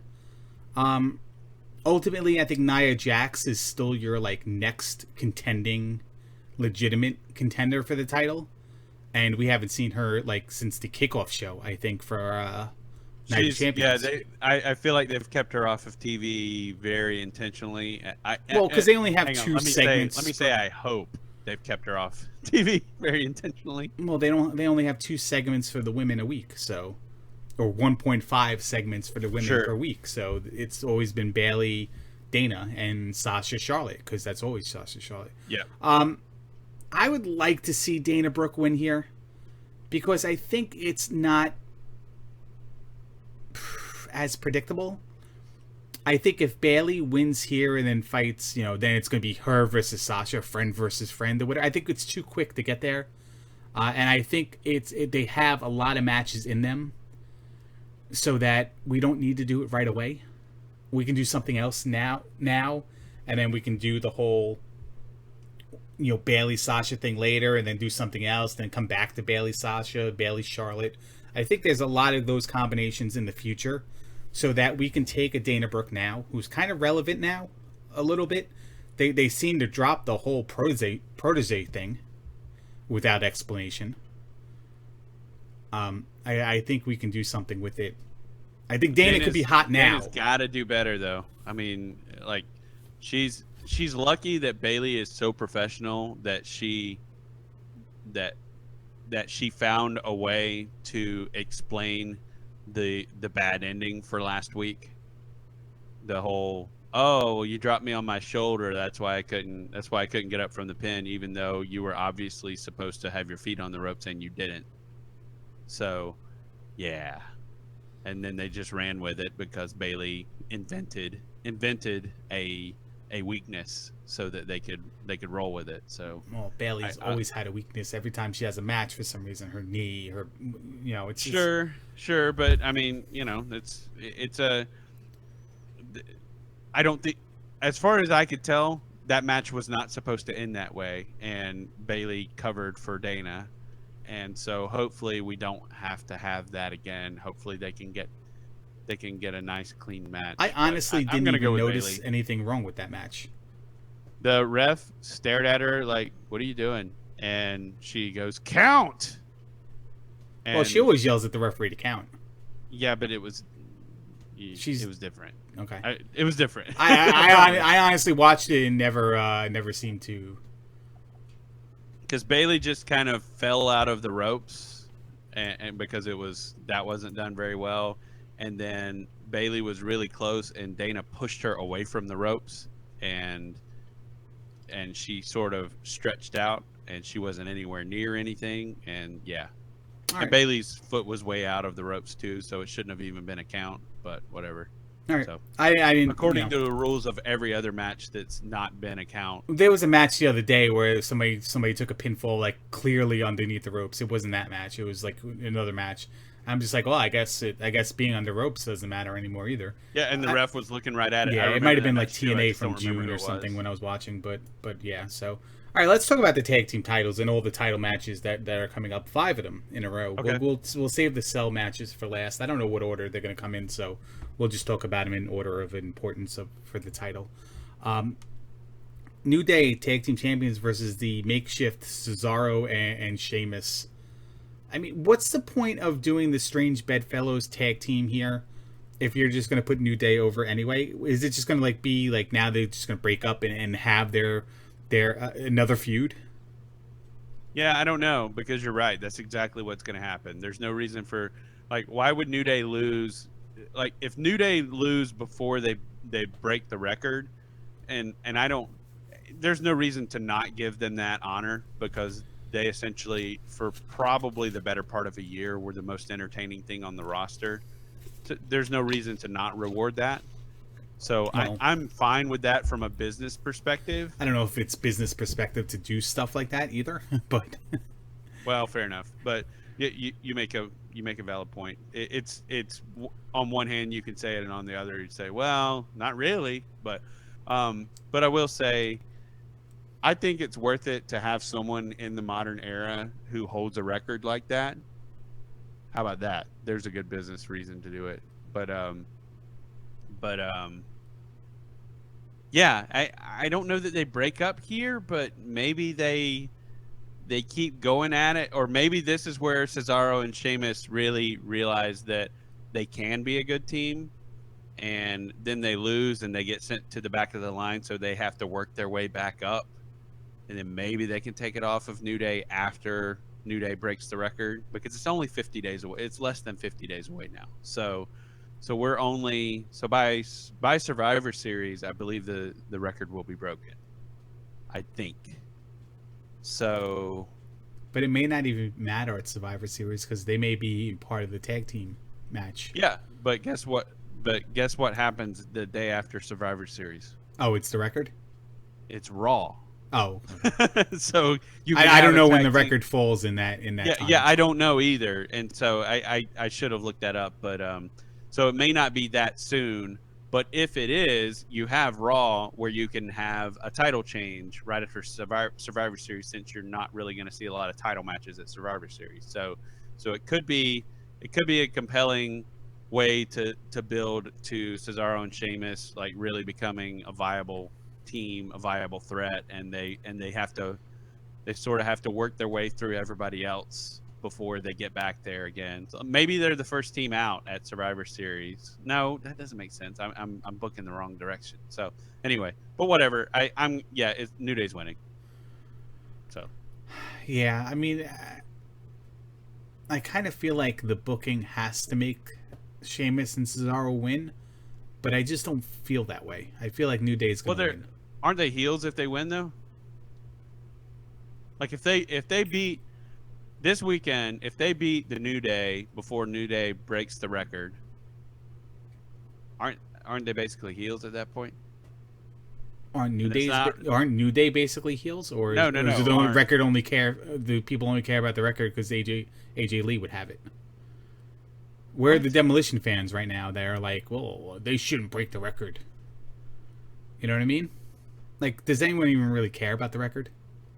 Well, WWE does, and they're making a point to bring it up. I'm just saying, No, what I'm saying is Cesaro, and I feel like Cesaro and Sheamus become the heels if they win this weekend, and I don't feel like that's the direction of their team. I feel like they're supposed to be No. the new team. Hell no, that's Yeah, I don't think face Cesaro is gonna lay on his back just because he doesn't want to win the titles and doesn't want to be considered, want the fans to hate him. You know what I mean? It's like maybe an indirect consequence of them winning the title would be Cesaro is booed. But it's New Day. I think it's even if Golden Truth beat the New Day, I think of another fan favorite pairing beat the New Day. It's why we have good guys and bad guys we root for, guys we root against. And anytime you mix them, it creates interesting dynamics. I don't think that necessarily they're quote unquote heel. I think people would boo Cesaro, but I think Cesaro would still be the good guy on that team and Sheamus the bad guy on that team, kind of thing. It's just a matter of how they do it, how they pull it off. Yeah, but Sheamus could cheat and win, said, and Cesaro could not know, and then they could start arguing about it, like, good cop, bad cop kind of thing for the next couple weeks, where it's like the fans like, oh, well, hey, Cesaro didn't know, so it's not his fault. Whatever. Because fans are stupid. So I'm still picking New Day. Unwashed matches. I was just saying, I just don't think it makes sense for Cesaro and Sheamus to win it yet. I think back to your original point, why set up the storyline where it makes sense for them to win it at this point? Well, my point was more of why set up the storyline if they weren't going to win it. Yeah, right. But I just don't think they're going to win it, so I'm going to take New Day. Yep. Here we go. TJ Perkins versus the Brian Kendrick. Unpause, Duke. Press start. Enter your cheat code right now, your Game Genie, and put in other ridiculous video game references in here because it's the dumbest thing in the world. What's your rating? You're like you're like a 71, a 73? Dude, oh god, damn it. I hate this character. I really do. I'm picking the Brian Kendrick. I'm probably about a 70 for what it's worth. I'm picking whatever Luke Harper is. I'm Luke Harper. Oh yeah, you're in right. Sexiness, that is. Yeah, absolutely. yeah. Totes my goats. I'm gonna pick the Brian Kendrick here because, like I said before, I pretty much said it all before. I think the story of this is my last chance, my last opportunity. I think if he's holding the title, it's always his last chance, last opportunity. And if he loses this, then, pretty much he's, storyline wise, he's pretty much done. Because I'm picking Kendrick because and I just don't. I'm picking it for picking him for different reasons, mainly because it's an odd extended feud for him to not win. Like why would he lose again? I understand that Perkins is the inaugural champion, but his character is obviously not where they need it to be yet, and you can have a lot more compelling matchups if Kendrick has the title, and you can work on TJ's character as he claws his way back to a championship opportunity. Yeah, I just don't think that the TJ Perkins character on the main roster works. In fact, I don't think it works so much that before he even got on the main roster, in front of TV, on a live audience, I think they already took a lot of the character out of him, a lot of it away from him. Oh, yeah, they sucked a lot of it. Right, Cruiserweight TJ Perkins had swag. He came in, he had flash, he was cocky, he was arrogant. The dab even looked different. It felt like it meant something. Now we have Manic in TNA Unmasked, where he's just standing alongside Abyss and James Storm, just kind of hanging out. And there's like nothing there. It's TJ Perkins in the ring, but there's no character around him. And I think WWE is looking at this, the main roster, WWE, is looking at this and just like, well, it may have worked in the Cruiserweight Classic. This is not working on USA. It's not working in front of 2 million people. It's not working in front Despite the fact that they completely gutted what made him great in the Cruiserweight Classic. Well, yeah. is what you're saying. Yeah, reach for the brass ring, but only reach for the brass ring if you're in our defined role, and then you can reach inside this little box we put you in. Yeah, so I don't think the T.J. Perkins character is working right now. He may have a continue left after this, though. He may be able to put in the password and come back and contend later on. But I think there's a compelling story with the Brian Kendrick winning, holding on, and then fighting off the likes of Cedric Alexander, Rich Swann, ultimately to get to Neville. And it makes a lot of sense for Rich Swann to be an early contender since he got the pin on him the other night. So, which made no sense, but again, it makes Kendrick look as weak as possible going in, so that he can actually win the title. So, do you know what's funny about that though? It's like we if it happens, it's like, well, Swann gets the win out of nowhere, and we're like, it makes no sense. And then we're just like, well, if this guy is just going to win every single time, it just makes no sense. It's like, well, which hypocritical idiot do we want to be this week? I'm not really that way. Like, I'm fine. Well, I mean, listen, if you, if you have one guy beating the same every single time, it's like, well, then what's the point if they're not going to shock you? If they're not going to do something different, if they're not going to, I want to see it in a way that it's not just done via a roll up. Yeah, well, distraction roll up pin. It makes him look flawed and weak going into the match where he will potentially win. That's exactly what they want him to look like. Right. Yeah. Which is how you want him to look. Which, I mean, I get it, but it's just so tired. It's like, why can't someone just be Asuka every now and then? Oh, there is Asuka, but guess what? That's NXT. Why can't someone be Asuka on the main roster every now and then? Because when John Cena did it, we all hated John Cena. Because it's all about that's a different topic. I get what you're saying, but that's a different topic.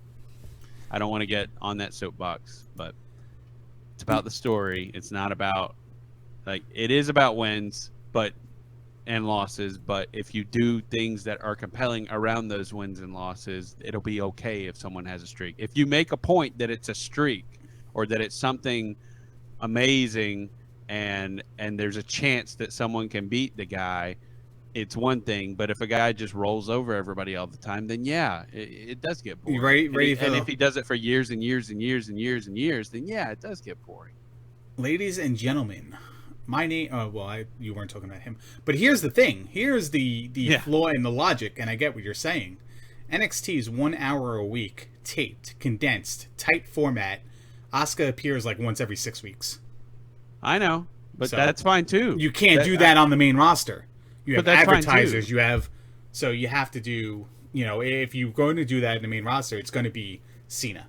It's going to be, it's going to come. No, I get it. It's a different product altogether, and that does make a huge difference. So it's easy to look at examples and pick them apart and ignore context. But you're right, context matters. So Roman Reigns, U.S. champion versus Rusev, Hell in a Cell. We'll talk about things that repetitive, and it's just like every pay-per-view, we're just like. We've seen this last pay-per-view. We've seen this the Monday after. We've seen this. Oh, but this entire card is a replay, except for the pre-show match. This entire card is a replay of the last Raw pay-per-view of Night of Champions. The entire card. No. Bayley-Dana Brooke, New Day, Cesaro, Sheamus. Cass I was wrong. Cass and the Club, I don't think we're on it, right? Luke Gallows and Anderson lost to New Day, right? Okay, I'm a liar. Well, no, you're not a liar. It's a repeat of everything we've been seeing in the past month. Yeah, sure. Or months before that.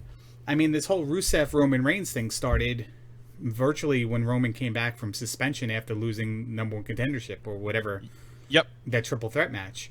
I guess that would have been the last pay-per-view they did together, which was what? Money in the Bank? No. The one after Money in the Bank. There's Clash of Champions. No, the one after Money in the Bank was the last one the two shows did together. SummerSlam. Oh, that was a triple threat match with SummerSlam? I thought they were already split at SummerSlam. They were already split. I don't know what we're talking about anymore. Let's move on. The triple threat match between the Shield members. Oh. That was Was that SummerSlam? that was SummerSlam. Okay. Yeah, Um. that All was right. SummerSlam. All right. So that ever since that match ended, it's been Roman Reigns, Rusev, the wedding cake stuff or whatever. Um. But there's been no SummerSlam was Rusev versus Roman Reigns where the match didn't happen. Oh, you're right. Then I don't know. I don't know. Let's move on. Well, this is part of the thing. I was just asking you what it was. I So don't know. this is where you. Okay. I don't. Um. I get what you're saying, but I just don't care enough. Let's go. Okay, I'll look it up. No, don't worry about it. You talk. No, I'm don't worry looking about up. it. So No, I'm so looking it Roman up. Reigns and Rusev for months now have been fighting. Now we put a Hell in a Cell around them. But what? See, my whole point about this, and this is where you're gonna speak your little thing because I'm trying to set you up for it. Is Yeah, sure. I don't understand why these matches need to be confined within the cell, except for the fact that the pay-per-view was already named and predetermined. It's not. It's like the matches get put into this cage because it's an annual event now, instead of it being because these guys need to settle their score.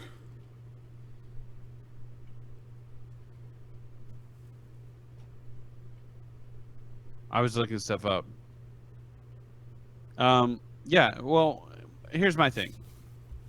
I just have a problem with the whole pay-per-view, and that's why I'm being pretty blah tonight. I don't think any of the cell matches matter, which means, like, I mean, as matches they matter, but the cell doesn't matter. So the whole gimmick of the pay-per-view, and this isn't even going down the whole because it's PG it doesn't matter. It's like it doesn't matter. It's not. It's like you said. This isn't like the end all be all. It may be the end all be all to these feuds, but it hasn't been pitched that way. It hasn't been. I need to keep like we haven't gotten this match yet. Oh, well, I'll get to it in a second. There's a compelling reason they could have had for the ladies match that they don't, which I'll get to in a second. There's a compelling reason for Roman and Rusev. Besides the whole, this has to end here, so we're going to go in a cage and we're going to settle this and we're going to be done. It's not just that. There's also Lana. You need, and this is a typical thing with a cage, with any sort of cage, whether it's the cell or the normal cage, you're keeping outside interference out of the match, which I know it's wrestling. That doesn't really mean anything. But a lot of times that's one of the compelling reasons to do it. Sorry. And you don't even have that in any of these matches. Didn't the Hell in a Cell matches used to contain the managers inside, though? Because it's not preventing them to get outside the ring. It's just preventing them, just caging them in. So weren't the managers always at ringside for some of those matches, like Paul Bearer and what have you? I mean, yeah, but it was still a lot of times a compelling thing. It was still something that was used from time to time, is what I'm saying. And so I'm just saying, my biggest point is to what you said. This doesn't end, like nothing's been pitched that this ends everything for anybody. We fully expect them to fight again on Raw the day after, and then absolutely. Yeah. Or like, yeah. I just don't expect this to be the end of anything for any of these people. So what's the point of it being in a cell? So what's the point of this pay-per-view is where I'm at. And I hate to be that way. I hate to sound so negative because there's been so many cool things that have been happening just around wrestling in general, but especially in the WWE. But man, God, just it's so weird, and it goes back to what you said. You implied when you were talking about SmackDown how they can fit all this stuff in a concise 2 hours and leave you wanting more, and you even get a little more in Talking Smack, and you still want more, and then you have 3 hours with Raw, so it's really like 30 minutes more. So you have 30 minutes more television, and somehow you can't wrap anything up. Everything's just a merry-go-round. Nope. There's no significant development of any characters or any storylines or anything like that. Yeah, I just that's where I am with all these matches. So it's hard for me to, like, especially with the cell matches, because we've just seen them all. We've seen them all. So then the whole point of the cell, being the fight, the ultimate fight, just two guys contained, only one person's walking out. Well, now we're going to have 3 matches where only one person walks out? Right. And then what happens? Like, it's supposed to be like a career, and like always billed as like a career-ending match. And Foley even sold it that way in his promo with Sasha and Charlotte. But what is the point of Hell in a Cell if it's really only determined by who has a feud at what month in the year? It's November. I'm sorry, it's October. So whoever's fighting for the championship, they're going to be in Hell in a Cell. It's not, it's not Rusev and Roman Reigns taking it to the cell. It's just they're fighting, and the event happens to be called Hell in a Cell, so they'll just have their match in there. Right.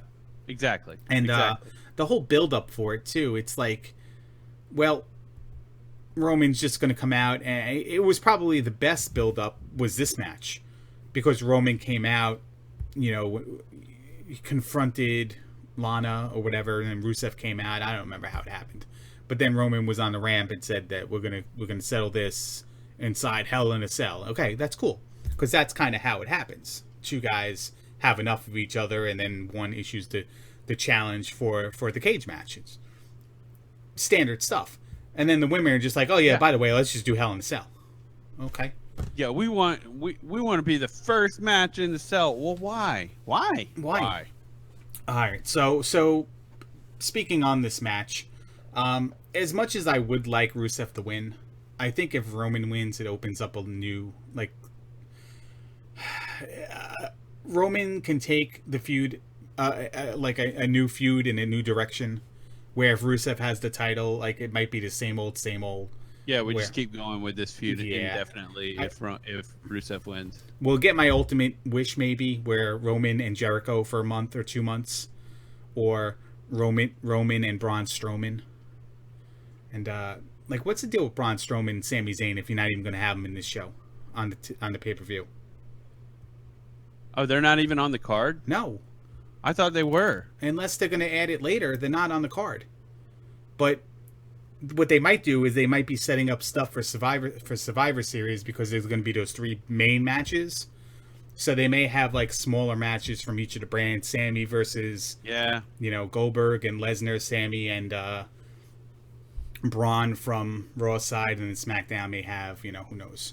But All right, I'm going to go Roman Reigns just because of the fact that I want him to win, because I want him to fight Jericho, want him to fight Braun Strowman. I think there's a lot same thing on the table. So yeah, there's more to go with. And it's not that you can't do the same thing with Rusev. And I think Rusev Jericho would be compelling and fun. The problem is they're not. It's either Roman wins and he has these other feuds that you can, continue to try to get him more over, and he can have, and you can have a different look for the first time in 6 months or whatever, or 4. Or Rusev wins and you have all that cool stuff, but then Roman gets moved into the big title picture, which in the grand scheme of things makes absolutely no sense whatsoever, because he just lost a lesser title. Oh, it makes absolute sense in WWE universe. Yeah, well, I get that, but that's the point, is then it just makes everybody mad at Roman again. It justifies people's hatred of Roman. Yeah. Which may not be a compelling enough reason for them to not do it. But anyway, I'm going to pick Roman too. Yeah, I'll pick Roman. And by the way, it was Battleground. Battleground, yep. I had it pulled up. Hey, and you know how I looked it up? WWE pay-per-views. I went to GnWC Official. I went to our YouTube channel, which hosts this very show right here. Nice.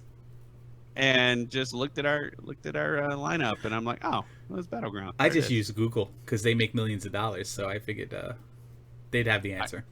I just went with us because we're good. If we are good, we do this every month. Yep. Every we do week. this every freaking week. Every freaking week. Sasha Banks versus Charlotte. Now here's like kind of like where I'm just like, well, you know what? Okay, it's cool. It's a nice gimmick. But then it just falls in line. Like, what are they going to do in this match? First of all, two parts. What are they going to do in this match to make it unique, to actually deserve to be in a cell? To up the brutality, up the aggression, up the craziness, up the hardcore nature of what the cell's supposed to be in terms of. And two, are they going to hurt themselves doing it? And it's not just like a woman thing. It's just a... Both of them, well, maybe not. Sasha gets hurt in regular matches when she tries to go all out. So if she's going to try to go all out here, raise the bar, like she's tried to do in many other, and has done in many other matches, then what the hell is she going to do in this match? And why am I going to watch it instead of being like a fan rooting for her? Why am I going to watch it with my hand like half over my eyes, not wanting to see her end her career? Or be out of action for another 4 months. I know. Or weeks or whatever. What could they do in this match, Duke? Direct question. What could they do in this match to make it even worthy of being a Hell in a Cell? Well, the scuttlebutt, the rumor mill, also known as Ric Flair's podcast, is Charlotte has plans of doing something crazy because she's just freaking fearless. And that's cool, and we've seen that, right? I just don't know how you do that. Like, a cage, one thing, because the top's open.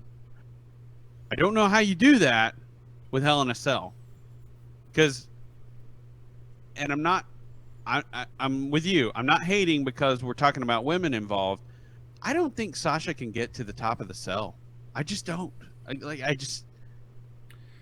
would have to be like a Hulk Hogan cell where they have like the footholds cut out. So I mean, then I feel like, and I feel like I've started noticing this more and more. How about we don't want them to go to the top of the cell? I think her gear gets, I don't want them on top of the cell. Don't get me wrong. I don't want them up there. I don't want Charlotte doing a freaking moonsault through a table or whatever insanity someone would even consider, which I don't think WWE would let them. I think they would constantly talk them down from, and they have constantly talked them down from stuff like that. I just don't know what they can do in the cell. If you're like the compelling, like crazy spots are you jump off the top of the cell or you do things on top of the cell where someone goes through the top of the cell into the ring. Or someone's strong enough to drive someone through a panel of the cell. Sure. And okay, so maybe I could see Charlotte doing that. I could see her spearing because she has a nasty spear. I could see her doing that, but we have matches on either side of this match, if we consider this one to be in the middle, with guys upwards of 350 pounds. Right. And you also have Roman, who has a colossal spear, so it just makes sense for him. And I think they stopped Charlotte from doing her weird arm spear. Yeah, I don't think she even does that anymore, does she? I haven't seen it in a while. I feel like. Yeah, she's gone back to natural selection more, it seems. So she started doing a boot instead of a spear. So here's the only thing I think they can do here. I think I know what you're gonna say, and I like it, but I'm gonna let you say your thing, and then I have another thing. Probably not. You'll probably just have to follow up with what you think. Okay, go ahead. The only thing I think they can do here, and we're gonna rule out the fact that they're gonna let the women bleed. Like, that's just stupid. It's kind of like necessity in a match like this, but it's just dumb. I think I've only seen like one women's match where the girl actually bladed. Like it's not even called for. So that's why I just don't want to see things like this, matches like this. I would have rather it a submission match or something.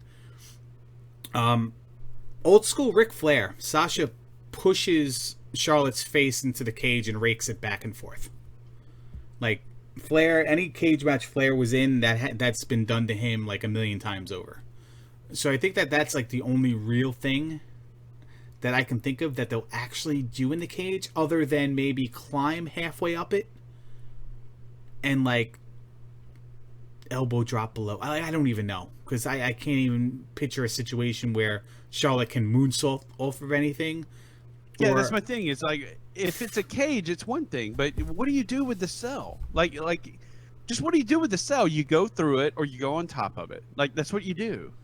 And if it does go to the outside, and in the announce table airbag situation, it's just going to be a repeat of Shane McMahon. Maybe it's a frog. Which we just saw in April, outside of Hell in the Cell, even though it was a Hell in the Cell match. And then you stack 3 of these matches up. Well, now you got one's going to be better than the other, and this one was garbage because they didn't do anything in this match. It's like, why even have 3 of these matches? But what do you think the spot's going to be? Well, 2 things. So I don't know about a necessarily spot. So we talked about Nia Jax before. Now this would be an interesting way for her to get back into the picture. I don't know how. She comes down like Paul White, the Big Show, and just rips off the panel of the cage and gets in the ring. Or she comes out of the mat. We've never seen a woman do that, right? So I don't know. I don't know that you book her necessarily that strong, but I mean, she's been the monster of the division, and you've kept her off TV for a couple of weeks now. So it would be, it's a compelling idea that they've kept her off TV on purpose so people forget about her, and then she shows up and she wrecks face. And she doesn't necessarily impact the match. She just comes in, destroys them, and leaves.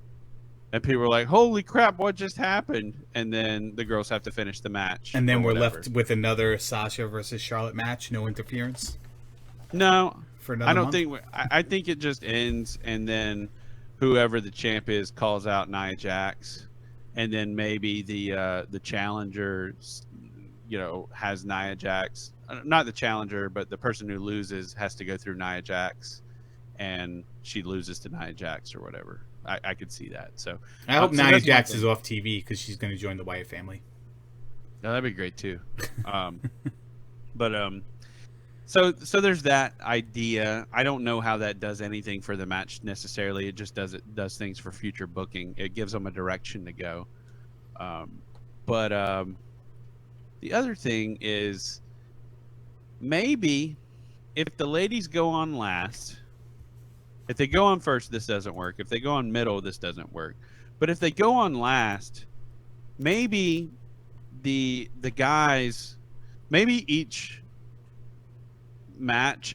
cell match progresses the cell to a new state of brokenness, to the point where the girls get the full benefit of it being broken in the end. Okay. Like maybe like Battle Armor He-Man.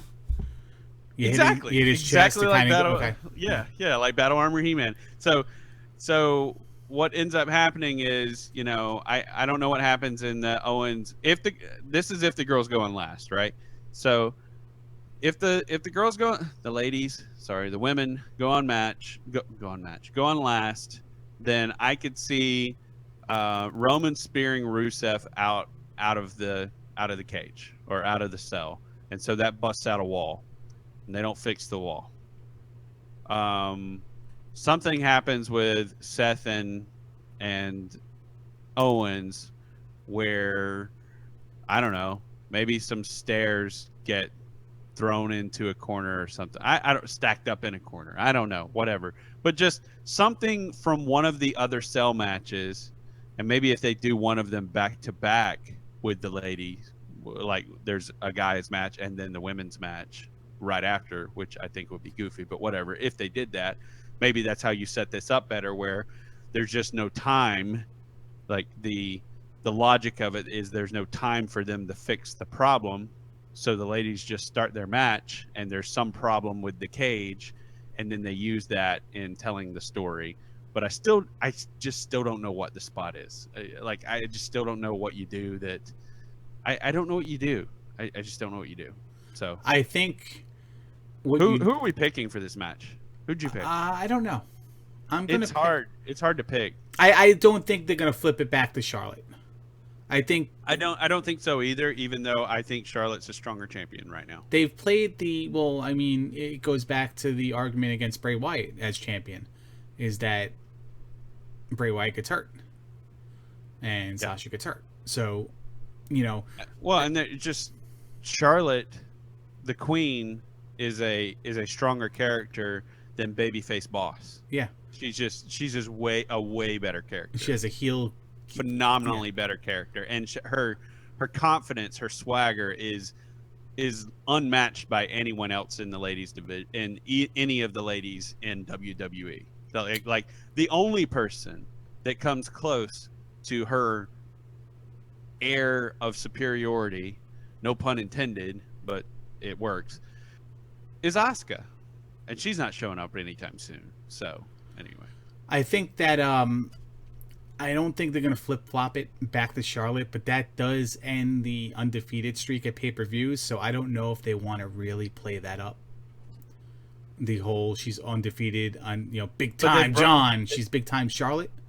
But they have brought it up recently. Well, that's what I mean. I don't know if they're going to say it just so Sasha ends it, or if they're just going to let it be a legend, and then Charlotte's going to win again.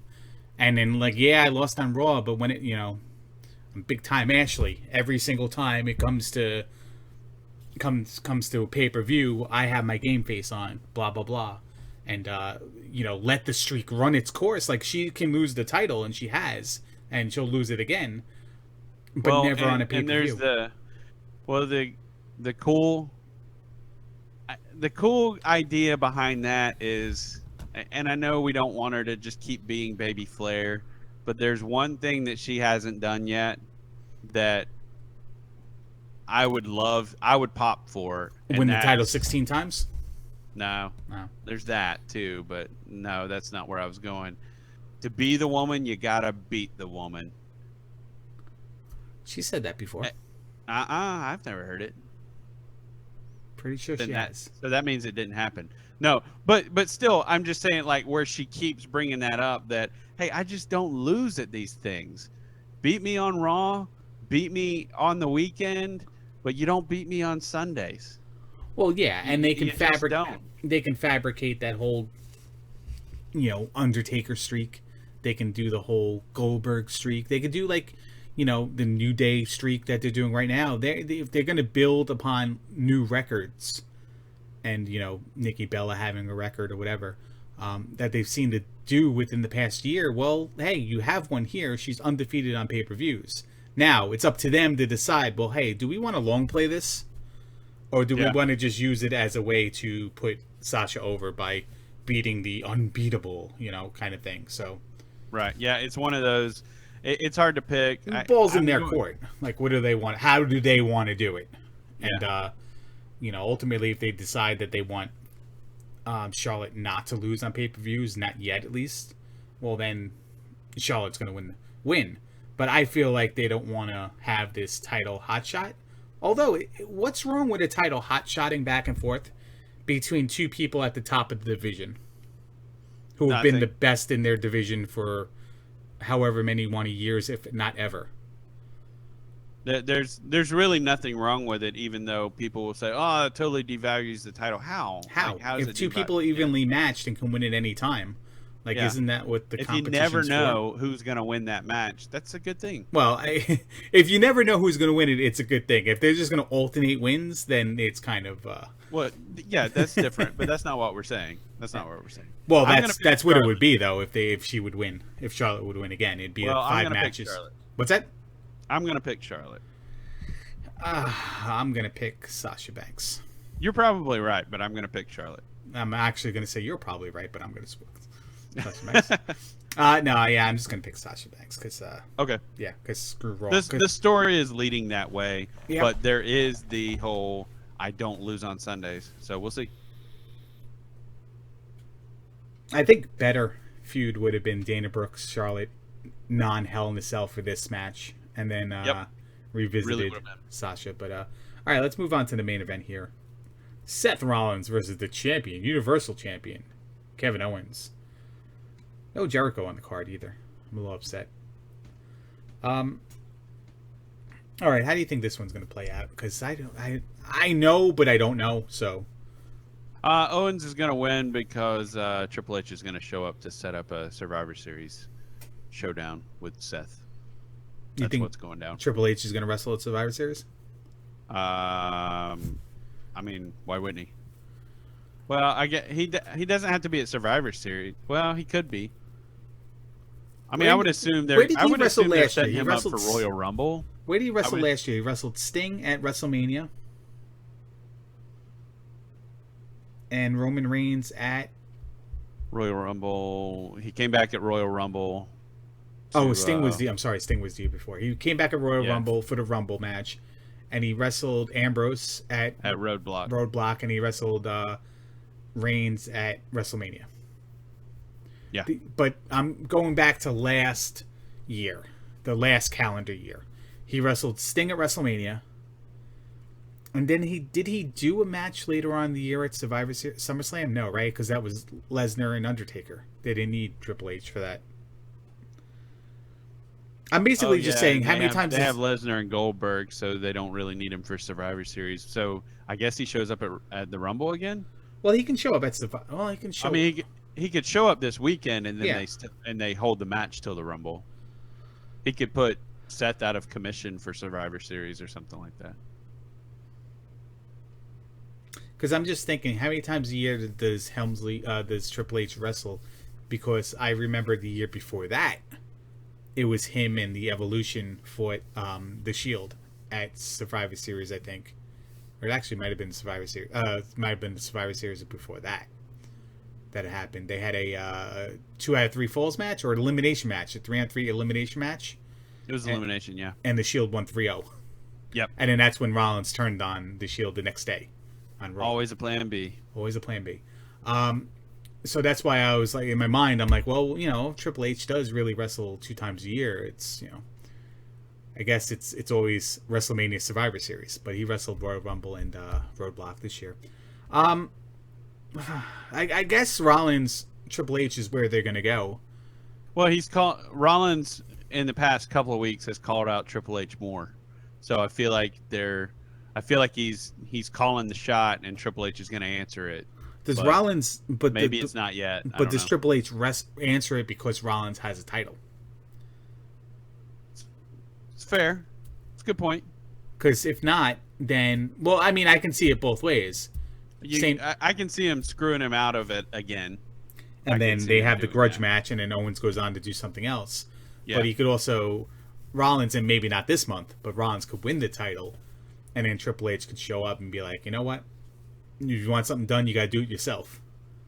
And goes after Rollins, and that might set up a Royal Rumble match, like you said, or a WrestleMania match in the future.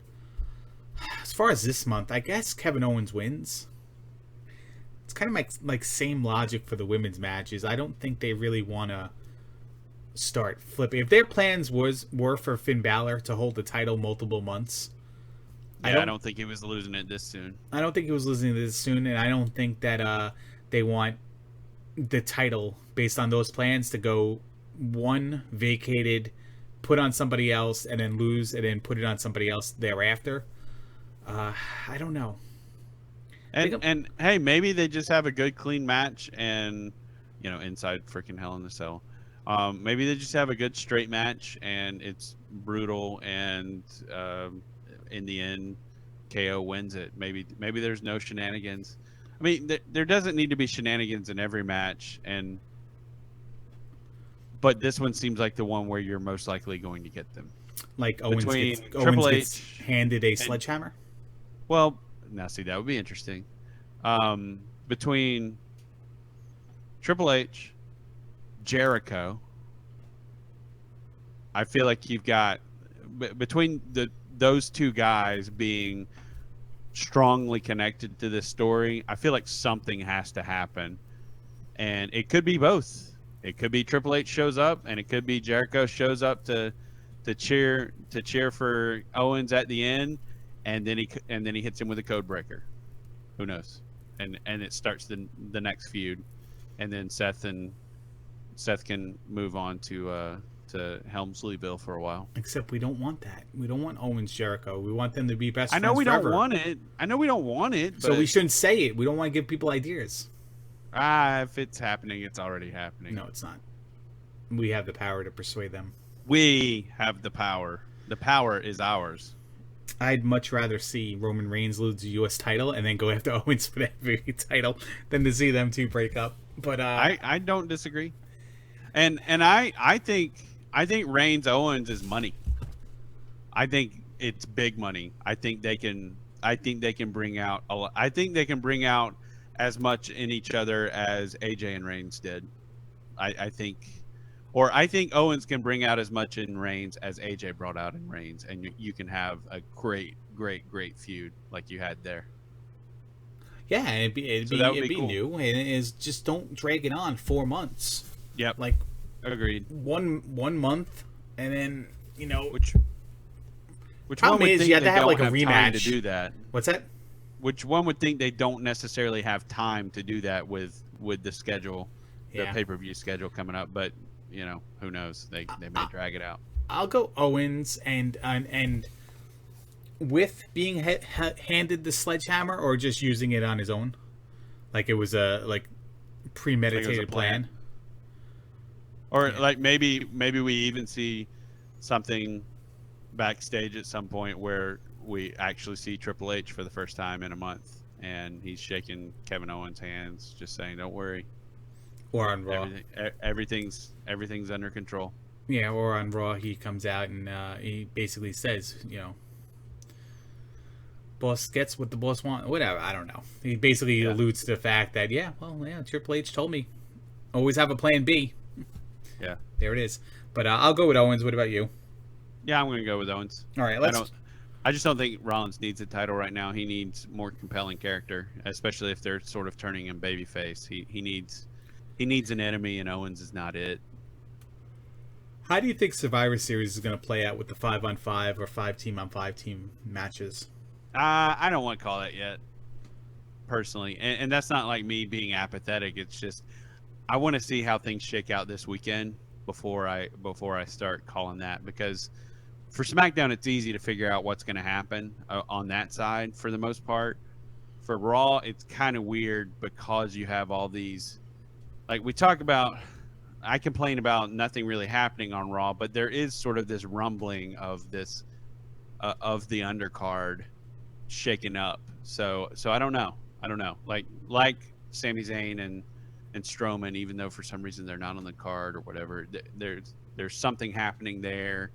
There's the whole Bo and Curtis Axel thing, and there's this little rumbling of things shifting around. I don't know that they mean anything, but things are happening. It's just, again, I don't know if they mean anything. Well, more to my question is, are we going to get a 5-man team of Roman Reigns, Rusev, Rollins, Owens, and Jericho? Or are we going to get a 5-man team of Bo Dallas, Epico, Primo? Oh, no, I guess they would be in the tag team, but Bo Dallas, Curtis Axel, Darren Young, Titus O'Neil, or whatever. How do you think they're gonna divide the roster? Yeah, is it just gonna be? Is Raw just gonna send their scrubs? Is that well, I mean, I would say SmackDown send their scrubs too, but SmackDown only has as many people as SmackDown has. Raw seems to have a larger roster. So, are we gonna get serious 5-on-5 matches and then have I guess the ultimate point of my question is the build-up from Survivor Series going to be so nauseating about Raw versus SmackDown? Or are we going to have self-contained feuds and matches happening? Or is it going to all be about, I got to beat my sister, I got to beat my brother? And it's going to be maybe one show invading the other show and stuff like that.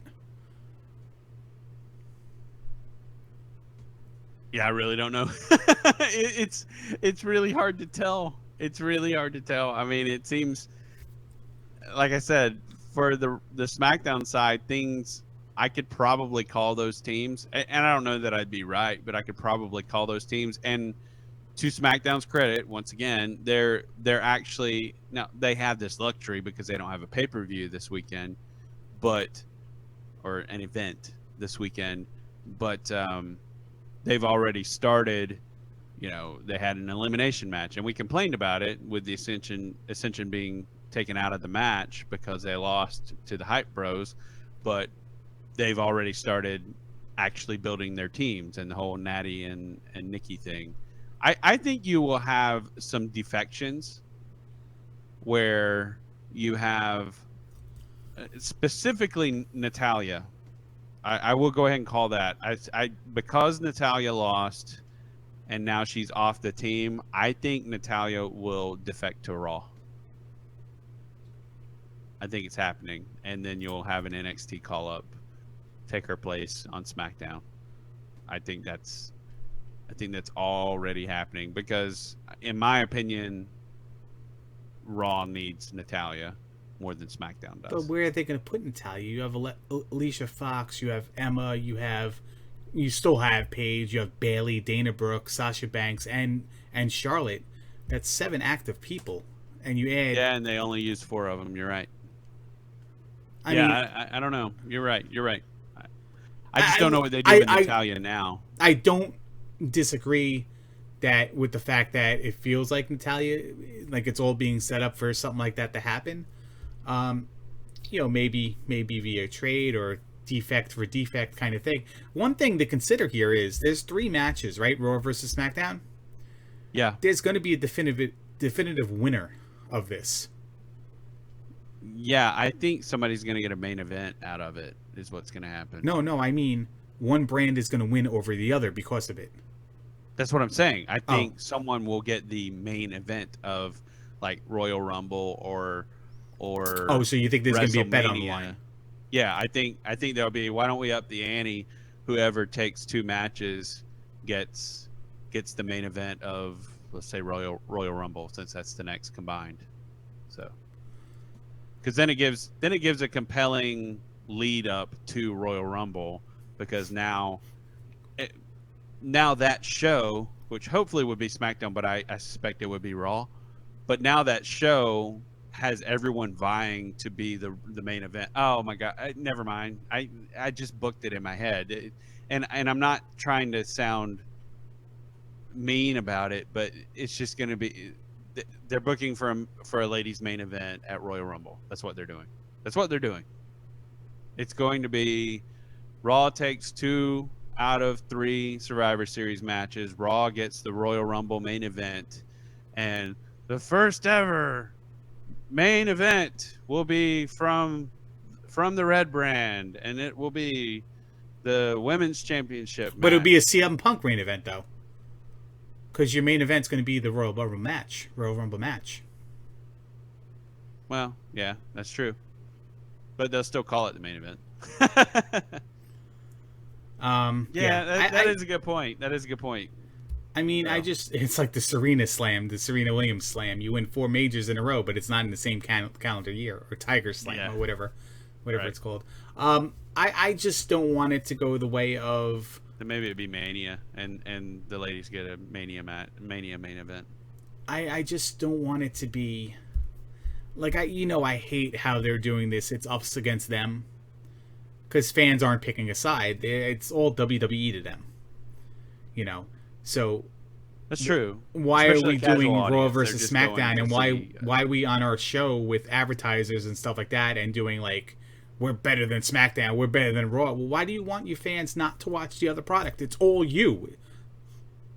It's all pipes if you pee in the shower,